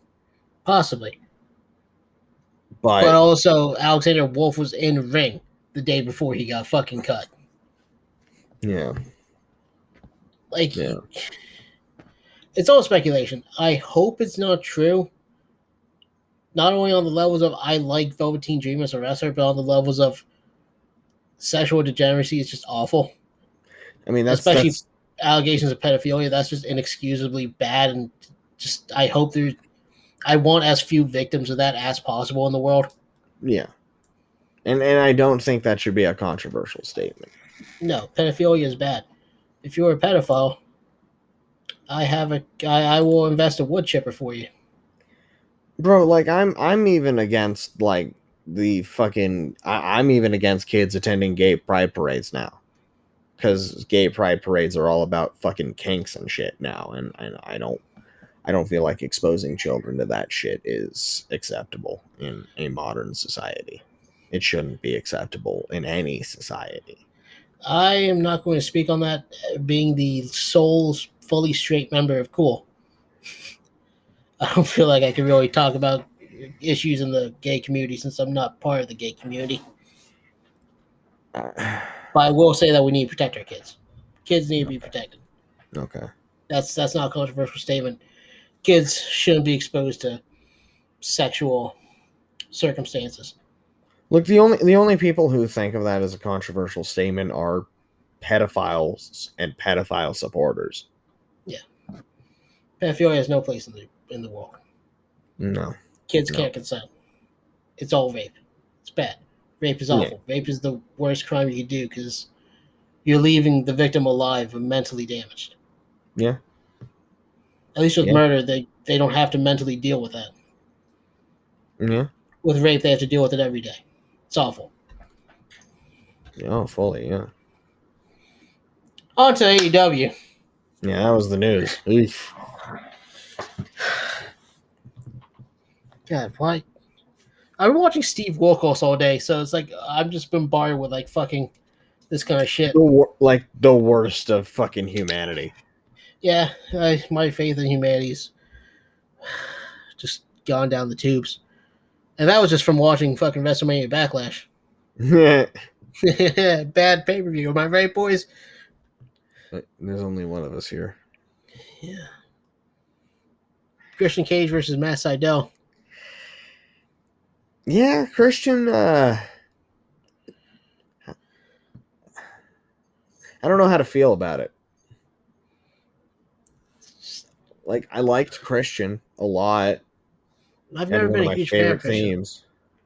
I've just never seen superstar potential in Christian. I haven't seen old veteran potential in Christian. Anybody can be an old veteran, as long as they're old and a veteran. I guess. Yeah, but like I don't believe Christian is like, you know, the old end all be all. I go. He's not. I don't want to say he's not somebody you should look up to in wrestling because he seems like a very nice dude. Yeah. And he has a fucking storied career. He's definitely a Hall of Famer in both Impact and fucking WWE. Yeah. But he's also just, he's never been the guy. No. Even in like TNT when he had like his huge runs, like I've never really saw him as the guy. He's never been. They had Sting and Kurt Angle and Samoa Joe at the same time. And Jeff Jarrett, don't forget about him. God. You know, a lot of people, I try and leave them out because I try not to expose myself as a Jeff Jarrett mark. Yeah. I mean, with my friends, yes, but like in public, oof, you know. We lovingly call ourselves Slapnuts. Yeah, Slapnuts. Yeah, Slappy. And Oos. And I tell you, I've been using Oos in my real life. Yeah. Yeah. Yeah, Oos, you have. Oos. So, yeah, the match is decent. I'm so glad we have live crowds. But at the same time, with AEW, you could tell that the fucking crowds are super astroturfed because they saw the wrestlers outside. And every single fucking chant, it begins with just one guy yelling it, and then it fucking balloons out. And you could tell that's just one of the fucking people that are paid to sit at the ringside because they're a fucking dark competitor. Yeah. This match was fun. This match was good. I wouldn't call it great. It definitely wasn't best of the fucking night. No. And I got a "this is awesome" and both these guys chant. Why? Right. It's just, I don't want to complain about crowds because I don't want to fucking curb crowds' enthusiasm if it's genuine. Yeah. And crowds are something that we've been lacking, and I miss crowds. Yeah. But save your fucking "this is awesome" chant. There's been 4 "this is awesome" chants in the past 2 weeks of AEW. Oof. Can everything really be that awesome? No, especially not Christian Cage versus fucking Matt Sydal match. A match that I swear to God was just on a fucking house show in WWE in 2012 at some point. Probably. Evan Bourne and fucking Christian. It was fine. Christian won with the unprettier. I'm not calling it the kill switch. Well, they didn't name it the kill switch. They call it the kill switch. No, they don't. They call it the kill switch. Why? It's the unprettier. It's the unprettier. He used kill switch in WWE, and he used unprettier everywhere else. The unprettier is a cooler name. Well, it's not a cooler name. It's a more fitting name because kill switch is a badass name for Christian Cage. Yeah. Yeah. No. Team Taz comes out and they attack Christian and Seidel from behind. Then Hangman Page comes out drunkenly and sloppily saving Christian and Seidel for some reason. And it ends with Brian Cage powerbombing Christian Cage. No relation. Mm. Too many Cages. Also, too many Starks, because there's Ricky Starks and there's fucking Billy Starks and there's Who's Billy Starks? she's an indie girl. Oh, okay. Yeah, she was on George Noah Spring Break. She's one of those people that I could see being very big in the future. She's very young. She's like 19. Kind of like Zaya Brookside, almost. Yeah, she's very good. Okay. Yeah, and there was that fucking Stark girl from NXT who I always blank on the first name of. Zoe Stark. It's Stark, not Starks. That's the only difference between her and them. Yeah. Just a single Stark. You don't get multiple. No, not with Zoe. No. She's stingy. Mm-hmm. Marcy Blonde's promo is next. Brian Pillman Jr. says his dad was the reason he stayed away from the business for so long because he only knew the dark side of the ring. But the Bucks are why he went into wrestling because they show him the fucking good side. And him and like I get it, y'all signed or whatever, but quit being fucking quit kissing their ass. Yeah, him and Griff Garrison both say that they need a reality check now. It's like, yeah, like it does seem like it seems a lot like the fucking promo that Cody did last week, where it was just basically a humble brag about how he fucking bangs a hot fucking black chick. Yeah. Well, this is fucking the young. It felt like the young Bucks wrote this themselves about how great they were, but now they're all heel and bad. You know, when I was first getting into wrestling, I thought the Young Bucks were the greatest tag team ever. And I still think that to this day. That's why it's an honor for me to take the pin. Remember that one match where they did the flip and the super kicks? I loved it. You mean every match? No, that one where they did the flips and the super kicks. I think it was against the Lucha Bros. That one match they had with them. I'm so glad they stopped doing every single fucking week having a match with them. It was a bad feud. It went on for way too long. That's what we were talking about before. Where like some feuds can be a one-off or just. Look, that one match they had it like what was it? Fucking All In or All Out. The fucking ladder match they had. Like that match was fucking phenomenal. They didn't need another one after that. Yeah, but they kept going. Yep. Kept fucking going. After that, Mox and King talk about the Acclaimed. The promo was about as rambly as our podcast. Yeah. I don't know. It's not my style. I hate our podcast, is what I wrote. Yeah. I love King. He's a great promo. He's a great wrestler. Mox, he's a very good wrestler and a very good promo. They don't gel together. No, I don't give a shit about them. I was talking about our podcast. Fuck our podcast. They have a very, like, you can tell they're trying to be natural, but it's a very put on natural. Okay. It doesn't feel authentic. Which after is that coming from King. Yeah.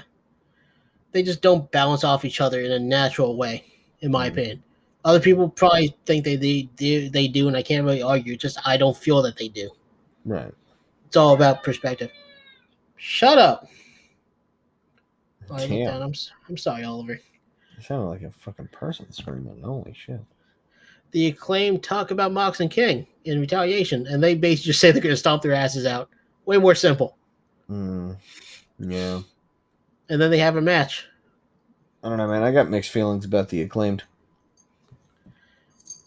I don't mind them. They're not the best wrestlers, but their rap gimmick is every single week. It's kind of growing on me more. It's so bad, though. Yeah, that's the best part about it. It's bad. Like, really fucking bad. I don't know. I kind of like it. Yeah, you can.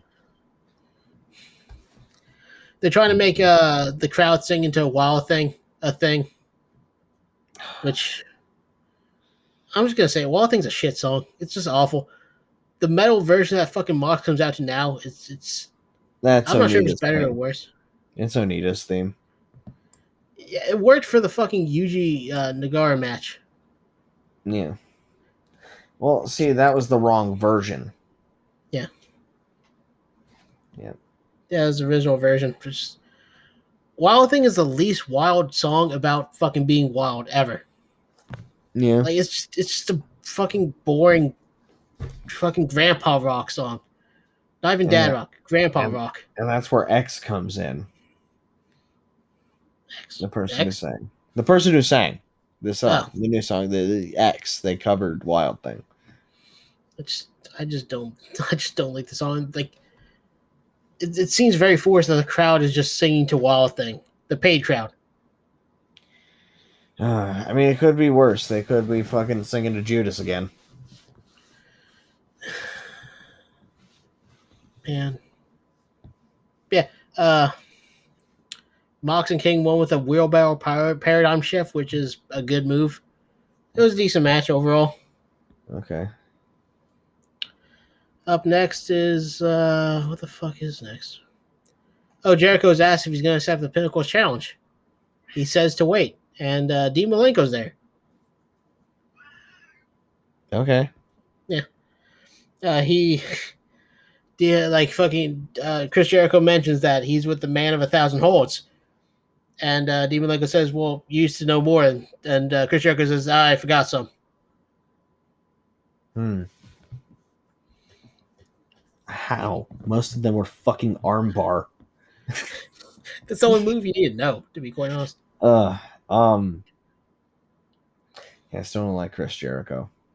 It's So they're faces now, but they're still hampered by this inner circle gimmick. Yep. I don't get why they're faces.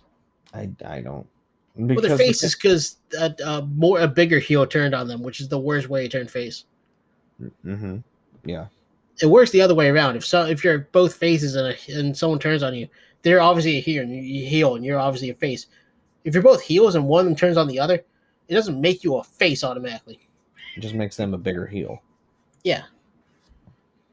Also, like, I'm still just mad that the fucking Blood and Guts match wasn't the feud ender. It should have been. It should have been, because then what's the point of having the Blood and Guts match? I mean, not only what's the point of having the fucking blood and guts match besides being fucking marks for yourself? Yeah. Like, what was the fucking Jericho off the top of the fucking thing? That's the exclamation point to the thing. Why would you fucking challenge those guys again? They beat you so bad. Yeah. They fucking almost killed your fucking leader. A company with a stronger vision would have said, okay, we're going to write fucking Chris Jericho off by doing that. And then everybody in the inner circle is kind of going to scatter, do their own thing for a little while until Jericho is ready to come back. Yeah. Let Jericho fucking, I don't know, tour with Fozzy again or just chill because he's like 50-something. Look, he doesn't need to tour with Fozzy anymore, okay? We don't need any more Fozzy. No. Humanity has progressed past the need for Fozzy. I have grown past the need for Fozzy. Ethan Page and Scorpio Sky are interviewed by Tony Starbucks next. Yep. Sky said they grew up idolizing Sting, but Sting isn't the same Sting as back in the day. And Sky is no longer a child. He tells him to step aside or I'll put him down. I don't like this still. I don't like that Sting's going over fucking Ethan Page and Scorpio Sky. I just don't like that Sting's still wrestling because he's a fucking 60-something-year-old with a fucking neck injury. He is. He is. And it's just fucking I really dislike this. I disliked Sting's decision to go to AEW. Yeah. There's nothing left in the wrestling business for him. Yeah, at least now that fucking Darby doesn't have the championship, it doesn't feel like they're double pushing him for no reason. At least now it's like, okay, well, he's Sting's son. That's fine. Yeah. He's the Dominic to Sting's Rey Mysterio. Only Rey Mysterio can still wrestle. Yeah. Yeah, Paige said he's going to be the nail in Sting's coffin. Then Sting comes out, and Darby attacks the heels from behind, which normally I'd be angry about, that the face is attacking the heels from behind. but it's Darby Allin, so whatever. Yeah, He's more of Darby a Allin's a tweener. bastard anyway. Yeah, he's more of a tweener bastard, so fuck it. Sting puts Sky in the Scorpion Deathlock, and the heels try to flee, but the Dark Order for some reason stops them. Mm. Have they ever interacted with Sting and Darby before this? The Dark Order? No. Well, I think they interacted with Darby in the same way that they interacted with fucking Hangman Page, if I remember correctly, or maybe that was someone else. Mm. Either way, it just seemed like random. Yeah. It seems like faces helping faces with no prior connection, so it just seems like they just cobble that together for no reason. Yeah. Anyway, Pinnacle segment at a restaurant, a fancy, it looked like Italian restaurant. MJF says he's going to get the last laugh on Chris Jericho and the Inner Circle. And then Shawn Spears attacked a waiter for not pouring a drink for him fast enough. I mean, go ahead. Making the waiter the first person to be physically bested by Shawn Spears all year. Nice. What do you even get at a fancy Italian restaurant? Like, how good do you think that spaghetti is?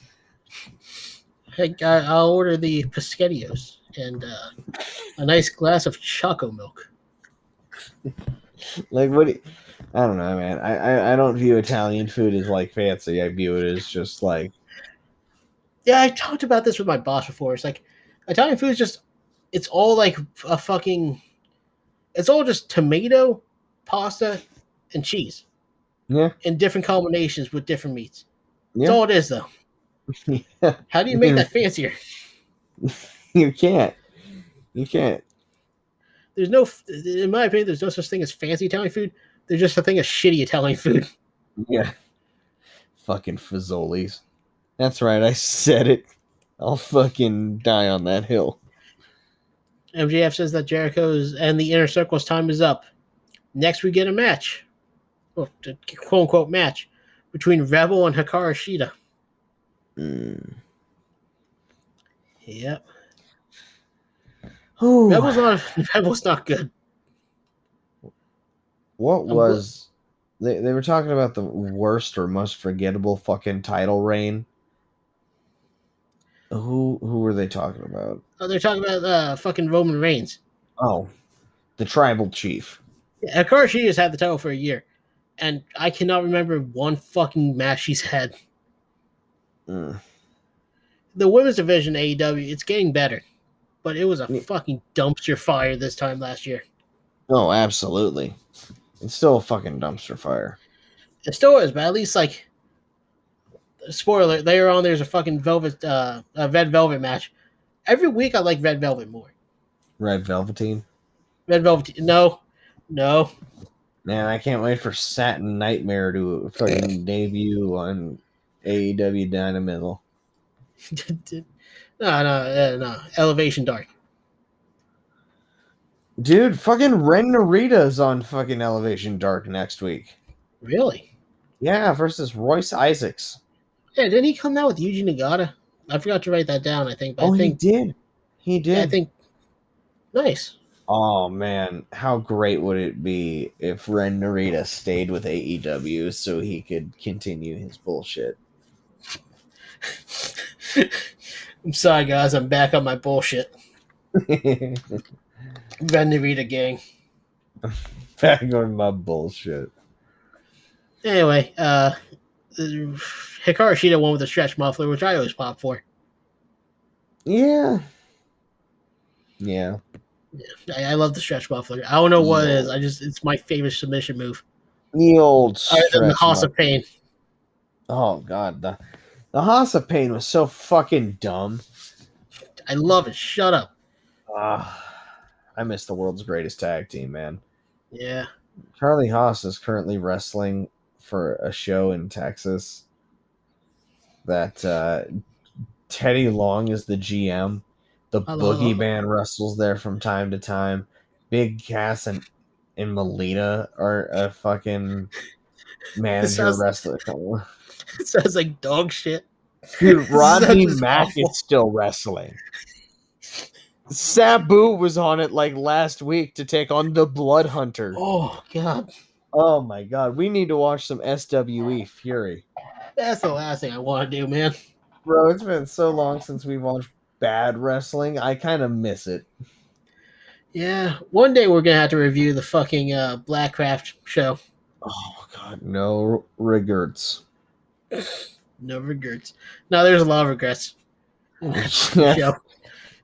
I regret buying the entire collective package because now I own that show until they just decide to stop having it. Anyway, Baker attacked Hikaru Shida after the match and gave her a curb stomp on the title belt. Okay. Orange Cassidy is in the doctor's office. And Don Okay. Callis, he's in the doctor's office with the best friends. Don Callis and Kenny Omega come in, tell the best friends and everyone else to leave. And they just do. For some reason.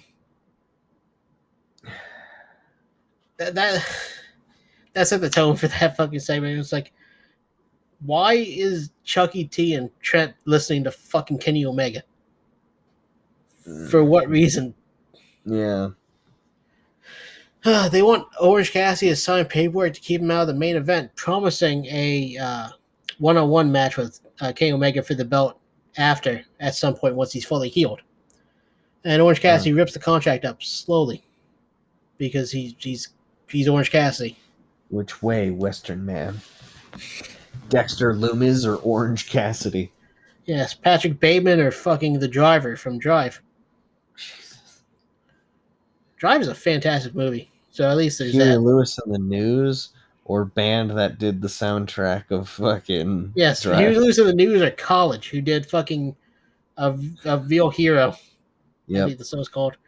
Great song too. I have no doubts. Watch Drive. Did you ever watch Drive? Watch Drive. I have not. Watch it. Okay. Everyone overhypes it, so you're probably not gonna like it. But if you just ignore the fact that everybody overhypes it, it's good. 5 stars, 10 out of 10. It's 5 okay. out of 7. 5 out of 7. It's 7 out of alright. 5. More like it. It's okay. My third favorite movie, other than Boogeyman Returns and fucking Manos: The Hands of Fate. Oh man, that's one of my favorite movies of all time. If only Torgo was in Drive. I mean, that would have been the perfect movie. Too Yeah. perfect. But instead, they have Ron Perlman. Fucking Ron Perlman. Von Perlman. Bunga. I don't know why that joke resonated with me as much as it fucking did. Just fucking caveman Ron Perlman. I still don't get why that's a recurring joke with us. Is Caveman Von Perlman. I don't know where it came from. So it's time to come clean about where that came from. Oh God. Did you ever watch Brickleberry? No. Okay. So, have you heard of Isn't that show with Jim Gaffigan? No. That's Brickleberry some was the comedian. show with Daniel Tosh. Oh yeah, he used to hype it up every single fucking Tosh.0. Yes. Back when Tosh.0 was still watchable. Yes. Right. Okay. So you know that show, right? Yeah. So the creators of that had an episode or have a new show on Netflix called Paradise PD. And in Paradise PD, they make some fucking joke about Ron Perlman, and then it cuts to Ron Perlman inside his rock house going, they make fun of Ron Perlman, Uncle Bunga, and he pulls out this big old slab of rock, and he starts like, I'm gonna send an angry letter, he says. Me send angry letter. Pulls out this big slab of rock. Dear editors! Like, he just fucking... He's chiseling it. Oh, and in the most recent season, he's the leader of ISIS. How do we make this jump? Huh? How do they make that jump? Okay, no, it stands Anyway, for like insulted celebrities something, but he's a caveman, so he can't fucking spell. So they became ISIS. Oh, it's like Pet Cemetery. Yes, essentially shit like that. Yeah. Pet Cemetery only with Ron Perlman and Daniel Tosh. So now you know the origins of Ron Perlman, the fucking caveman. Listening to his fucking ACBC. I really wish they didn't. Anyway, Kenny Omega says that one wrong bump could end Orange Cassidy's career or even life, which can be said about any match, really. Ask fucking Pero Aguayo Jr. You can't. Or Masawa. Yeah. Or fucking, what's his name? Owen Hart. Yes. La Parka. Oh. La Parka. Not Yes. LA Park. No, not LA Park. La Parka, who, rest in peace, buddy. Let's just keep talking about dead wrestlers. That's just a recurring theme on this fucking show. Well, you gotta cool down from the week by getting really fucking sad. Yeah, talking about fucking sexual misconduct allegations and dead wrestlers. Cool. This is what Cool does at 3 a.m. Oh boy, 3 a.m. Jeffrey Epstein didn't kill himself. So they gave him an extra copy of the paperwork that they brought and told him to think about it. Mm. On to the inner They circle. knew he was going to rip it up? They knew, yeah. Okay. I would too, kind of. Now Whatever. nobody likes me. I still can't bring myself to dislike Kenny Omega. I don't know why. I like these segments. All right. Inner circle time. And Jesus fucking Christ, Dark Wrestler, stop fucking mugging the camera. It's so obnoxious. See fucking Peter Avalon just fucking wailing away to fucking Judas. It's cringe. It's just cringe, man. I get that you want your 2 seconds of national television time before you're fucking slapped back down to goddamn Dark, but like, come on. Is it worth your soul? Slap back down to Elevation, ironically. With Paul White as the announcer. Yes. Remember when he called himself Paul Great White? No? Is that a thing? Yeah. For one match, he was Paul Great White, and he wrestled Hulk Hogan on like the indie circuit. Jesus Christ, that sounds fucking awesome. It wasn't. Okay, so the most astonishing thing about the segment is that Jake Hager got a chant for him. No one has ever chanted for Jake Hager. Okay, see, that's how you know it's a fucking paid crowd. The no one only should reason chant for Jake Hager. Yeah, the only reason anyone ever cheered for him was fucking We the People. The fact that they dissed it on fucking Inner Circle, the only thing anyone liked fucking Jack Swagger for. Yeah. That was a fun gimmick, at least. Jake Hager is just, his gimmick is that he's the tall guy from fucking the Inner Circle. He's wrestled like one match. Yeah, and it was losing to fucking Wardlow, fucking Mr. Mayhem. Yeah. While they were supposed to be friends. Yep. Jericho said he's never going to be the same after what MJF did. He said that he could have died if he hit the edge of the stage. Sorry, my bad. He could have died. Jesus. And he accepts the challenge. Everybody accepts the challenge. So I guess just fuck poor Santana, who's still in jail somewhere. Maybe he didn't want to be in the match. He doesn't get a say. He's just in prison, just sitting there, and then all of a sudden he just says, "I accept." and you accept what? I'm just yelling in the cell. It's like, I want my one phone call. I don't want to fight this anymore. Like, I got in jail last match.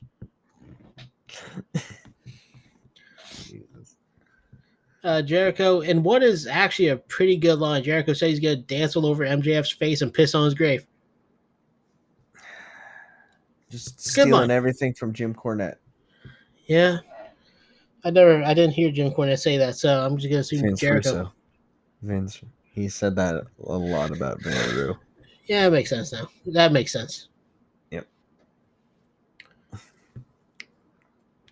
Tony Schiavone talks to Jade Cargill because, yes, I want to hear more about this. Who's going to be your manager thing? I fucking love every week. I'm on bated breath at the edge of my seat. Who's going to be Jade's manager? Who is Jade's manager this week? Mark Sterling Esquire came out and said he wants to be part of Team Jade. He said it's not going to be. He doesn't want her to join his crew. He wants to join her crew. It's going to be Team Jade, and she tells him to fuck off, and she'll think about it, basically. Smart Mark Sterling, man. Yes. After that, we get Red Velvet versus Serena Deeb. I don't like Serena Deeb that much.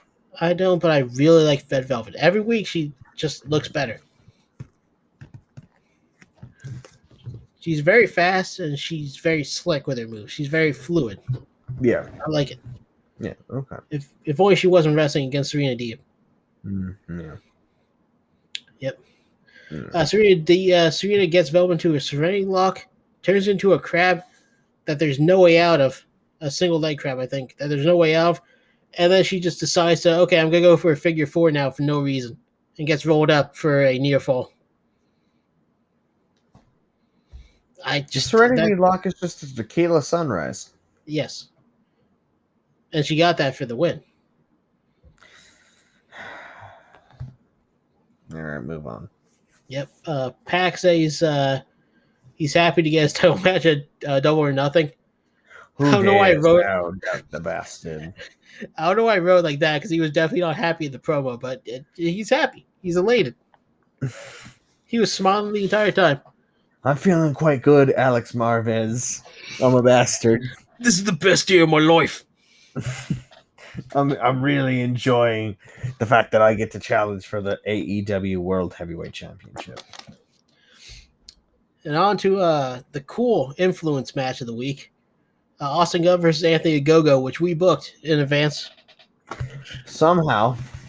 They listened to us. They gave blood packets, and they did the fucking lift up punch to the gut. Somebody's listening. Lift up punch to the face. Somebody's listening. And Tony right now is listening, and he's like, oh, shit, they know. And it's like, no shit, we fucking know. We have to watch the fucking weekly product every fucking week. Yeah, Tony.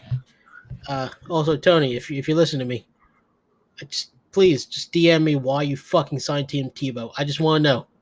I just want to know why. Please. Also, please also explain Travis Etienne. Who's Travis Etienne?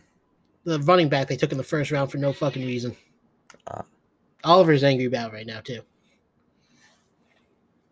Anyway, yeah, that's, yep.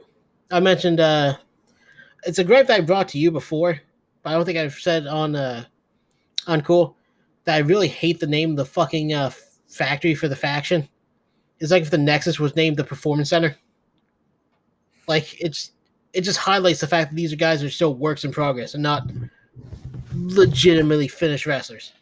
Well, Anthony Ogogo is having his third match ever at Double or Nothing.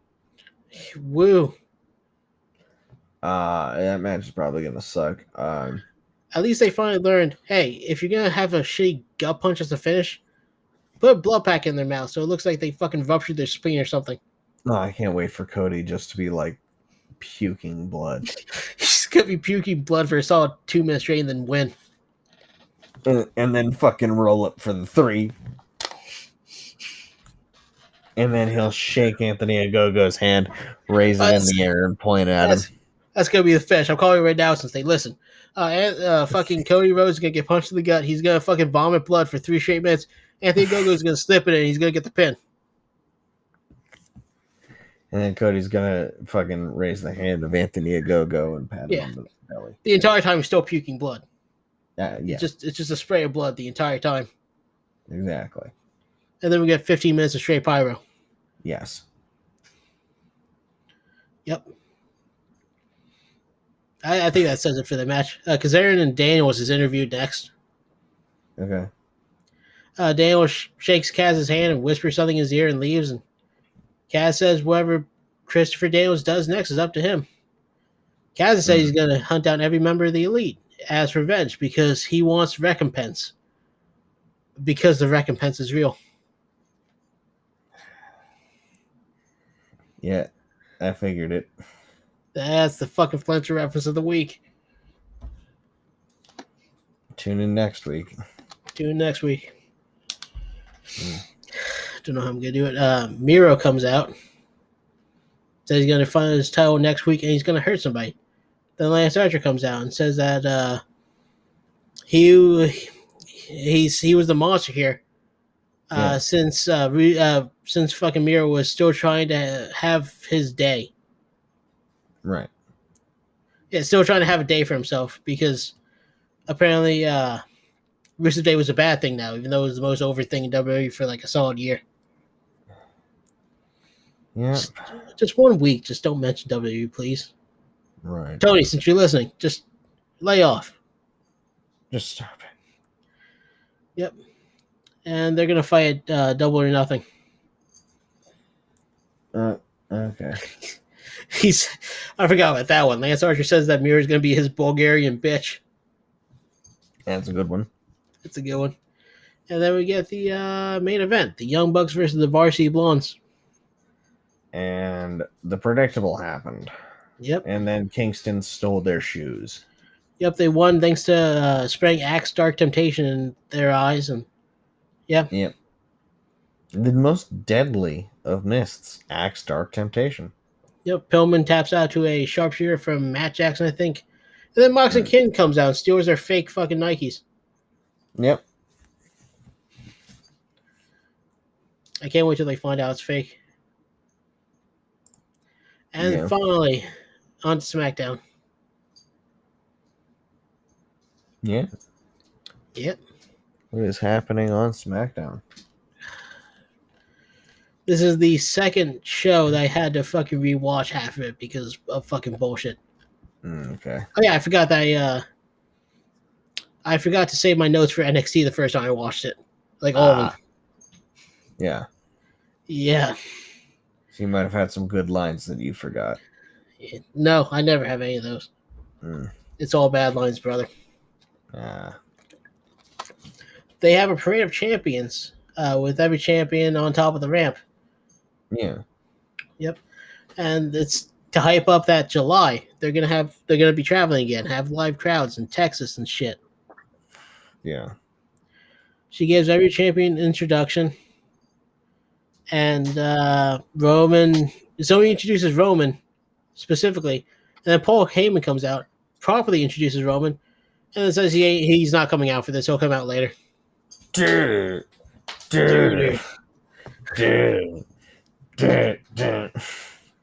Bayley comes out to the ring and says she wants acknowledgement before she did as champion. She runs down all the actual champions except for Apollo because she's cool with. In a scene reminiscent to that one scene where it's at the fast food joint where the person's like, fuck you, fuck you, fuck you. You're cool. Fuck you, I'm out. Right. And yeah, Bayley and Bianca have a confrontation. Then Baszler and Jax join in. Then Tamina and Natalia. 3 faces, 3 heels. You know what's coming up next. 6-man tag team match, playa? No. 6-woman tag match, playa. Holla, holla, holla. Holla. Just for that, you're going one-on-one with the Undertaker, playa. They mentioned that Jax and Baszler are allowed to be here because of the brand to brand invitational that they never mention. Yeah. It's a MacGuffin. It's 100% just, well, we could do this now. Yes. I got a direct quote from Pat McAfee. Kiss my ass into a standing backflip. That's my champion. Okay. Yep. The match was sloppy, and Baszler won with a carry-through to clutch on Natalia. Yeah, I mean, that makes sense. Yeah. Caleb Braxton interviews Big E next. He says that he's happy to take on 3 of the very best in the brand. It's iron sharpening iron, and he's going to win. Okay. I mean, he's not, but go off. Well, you know, we didn't know that at the time. He could have won. No. Commander Aziz wasn't going to let this happen. No. Staff Sergeant Aziz. Yeah. Yeah, Staff Infection Aziz isn't going to let that happen. Aleister Black. Navy pilot. Aleister Black has another segment. Yeah, where he talks about culling the herd. Yeah, he talks about tattoos and shit and fucking pain is truth and culling the herd. And it's what I mentioned last week where it's talking about everything and nothing at the same time because it's so vague. Right. All right, what's next? specifically mentions tattoos and shit. Baron Corbin comes out. Oh yeah. Who do He's you bald. think you are? He's bald as shit. Well, he's been bald as shit. Yeah, but without his crown, he looks very bald. Oh. They show Sad. Shinsuke just generally having fun with Bourbon, as I called him accidentally, his crown. Nice. Yeah, fucking. I can't believe you would make fun of him that way. And Fucking Karen Bourbon. Ooh. Corbin grabs the mic and says Shinsuke's not a real king. A real king drives Ferraris and has $40,000 watches and has dogs. And takes delicious photos of him barbecuing on Instagram. And out comes Eric Bugenhagen, fucking Night Panther himself. Rick Boogs, as he calls himself. He says he's here to rock with Shinsuke, and he proceeds to rock with Shinsuke. Yeah. God, I butchered the fuck out of the spelling of barbecuing. BBQ, that's all you need to put. Yeah, well, I put BABRBEQUING. God, that's awful. God, there's no spell check on this. No. Shinsuke and Boog versus Corbin. Corbin is no longer king, so they just call him Corbin instead of King Corbin. I guess he's just no longer a baron either, which fuck royalty, I guess. Oh man. Clinton Corbin. Yes. The Deep Six is a cool move. I just always want to mention that. Yeah. Love it. And Boogs distracts Corbin by playing guitar, and Shinsuke gets the win off of it, which makes it the third match this week in WWE where somebody was distracted by a musical instrument to get a win. And we're the face of the situation. Yeah. Why do they have this weird fetish? I don't understand it either, man.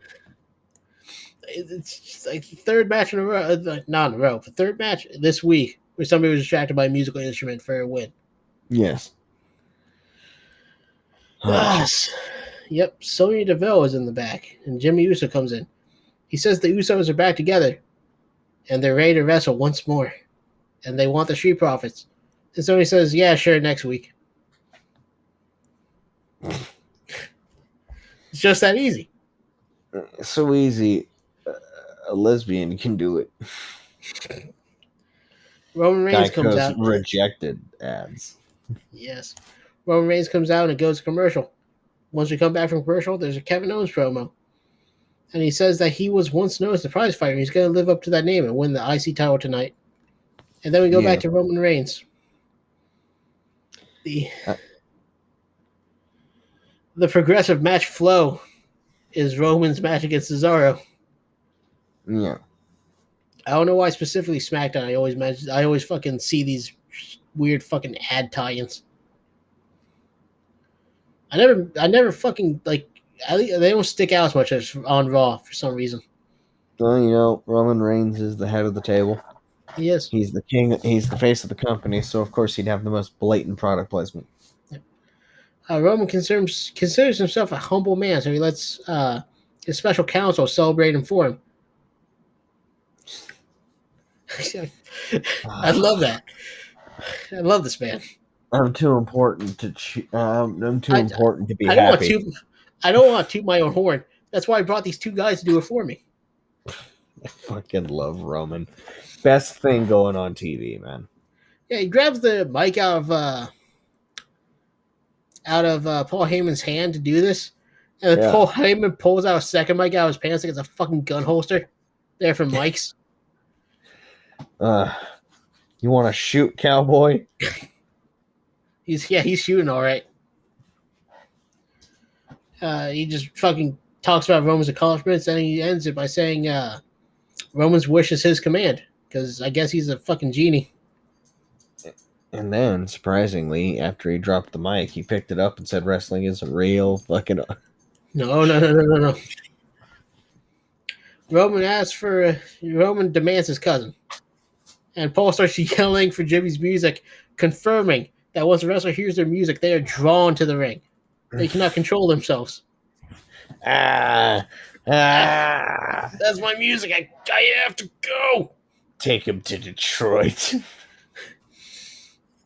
Cesaro comes out instead, Yeah. who is decidedly not Roman's cousin. Yeah. At least I don't think he is. He comes out a sling, but he says it's just a flesh wound, and he wants Roman for Hell in a Cell. Mm. And Rollins attacks Cesaro. Rollins is pulled away.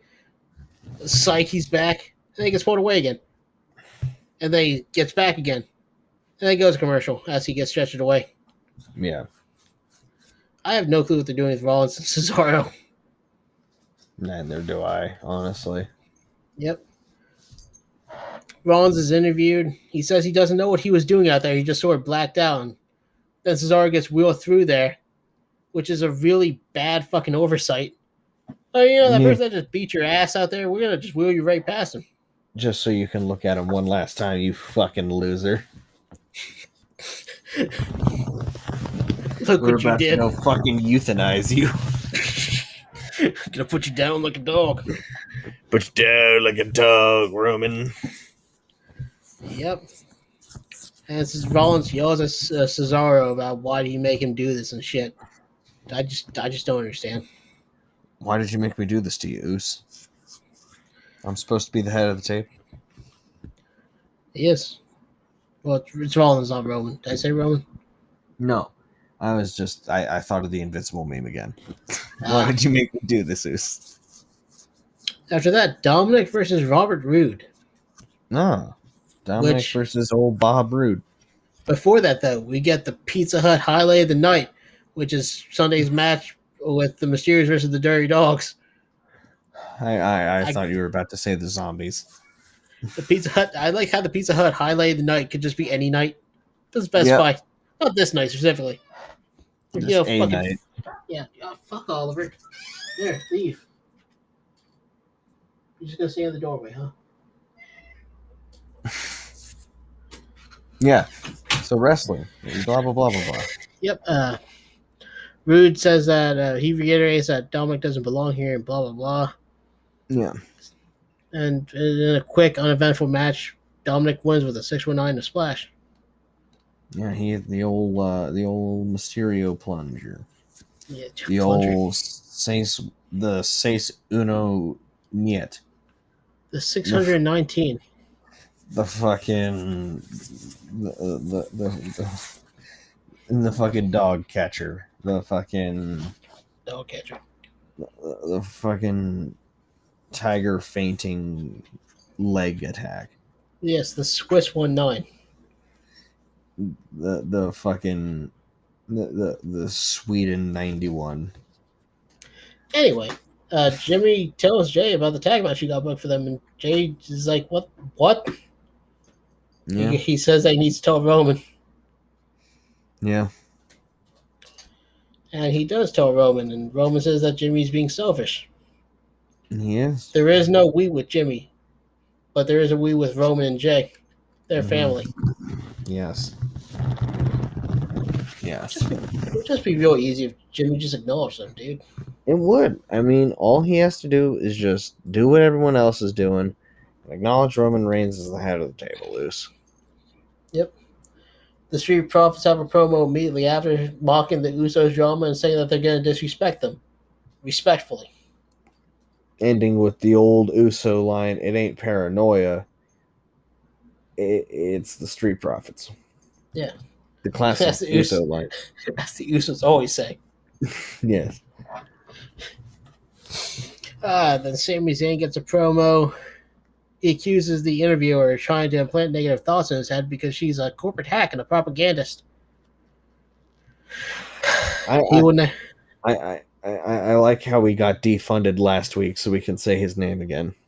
Yeah. Yeah, I'm mad now. Sam I'm Wells switching sides. Yes. God damn it, don't you switch sides. I'm switching sides on you. He says he's gonna reclaim his IC title, and the persecution he's going through is gonna end tonight. And finally, the main event. Say, Your Honor. Your Honor. the main event between Sami Zayn, Kevin Owens, Big E, and Apollo Crews for the Intercontinental title. Yeah. Great match, honestly. I think that's my personal match of the week. I thought the match was clunky. Yeah, well.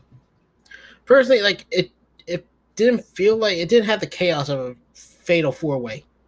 Right. It felt like a bunch of individual singles matches happening just with a revolving cast. Right. That's what kind of held back for me. It's like it felt like a SmackDown fatal 4-way. Right. Yeah, well. Yep. And at the end, Aleister Black comes out, hits Big E with a black mass for Apollo to get the win. For some reason. The other reason why I skipped over that entire match, I wanted to talk about Aleister Black's new tattoo choice of what looks like a woman's face with a curled nose right next to his dick, saying that he's got a smelly dick. Well, demons look in envy of Aleister Black's smelly penis. Look, man, he's from Holland. Isn't that weird? Oh, Jesus Christ. And that's this week in wrestling. Fucking thank God it's over. Oh, my Lord. Hopefully next week it won't be fucking 3:30 by the time we end it. Hopefully. Well, ladies and gentlemen, tune in next week where maybe I will be awake for 95% of the podcast instead of like 6. Jesus. You bitch. All right. You bitch. This is Cool Electric CBT signing off. Yep.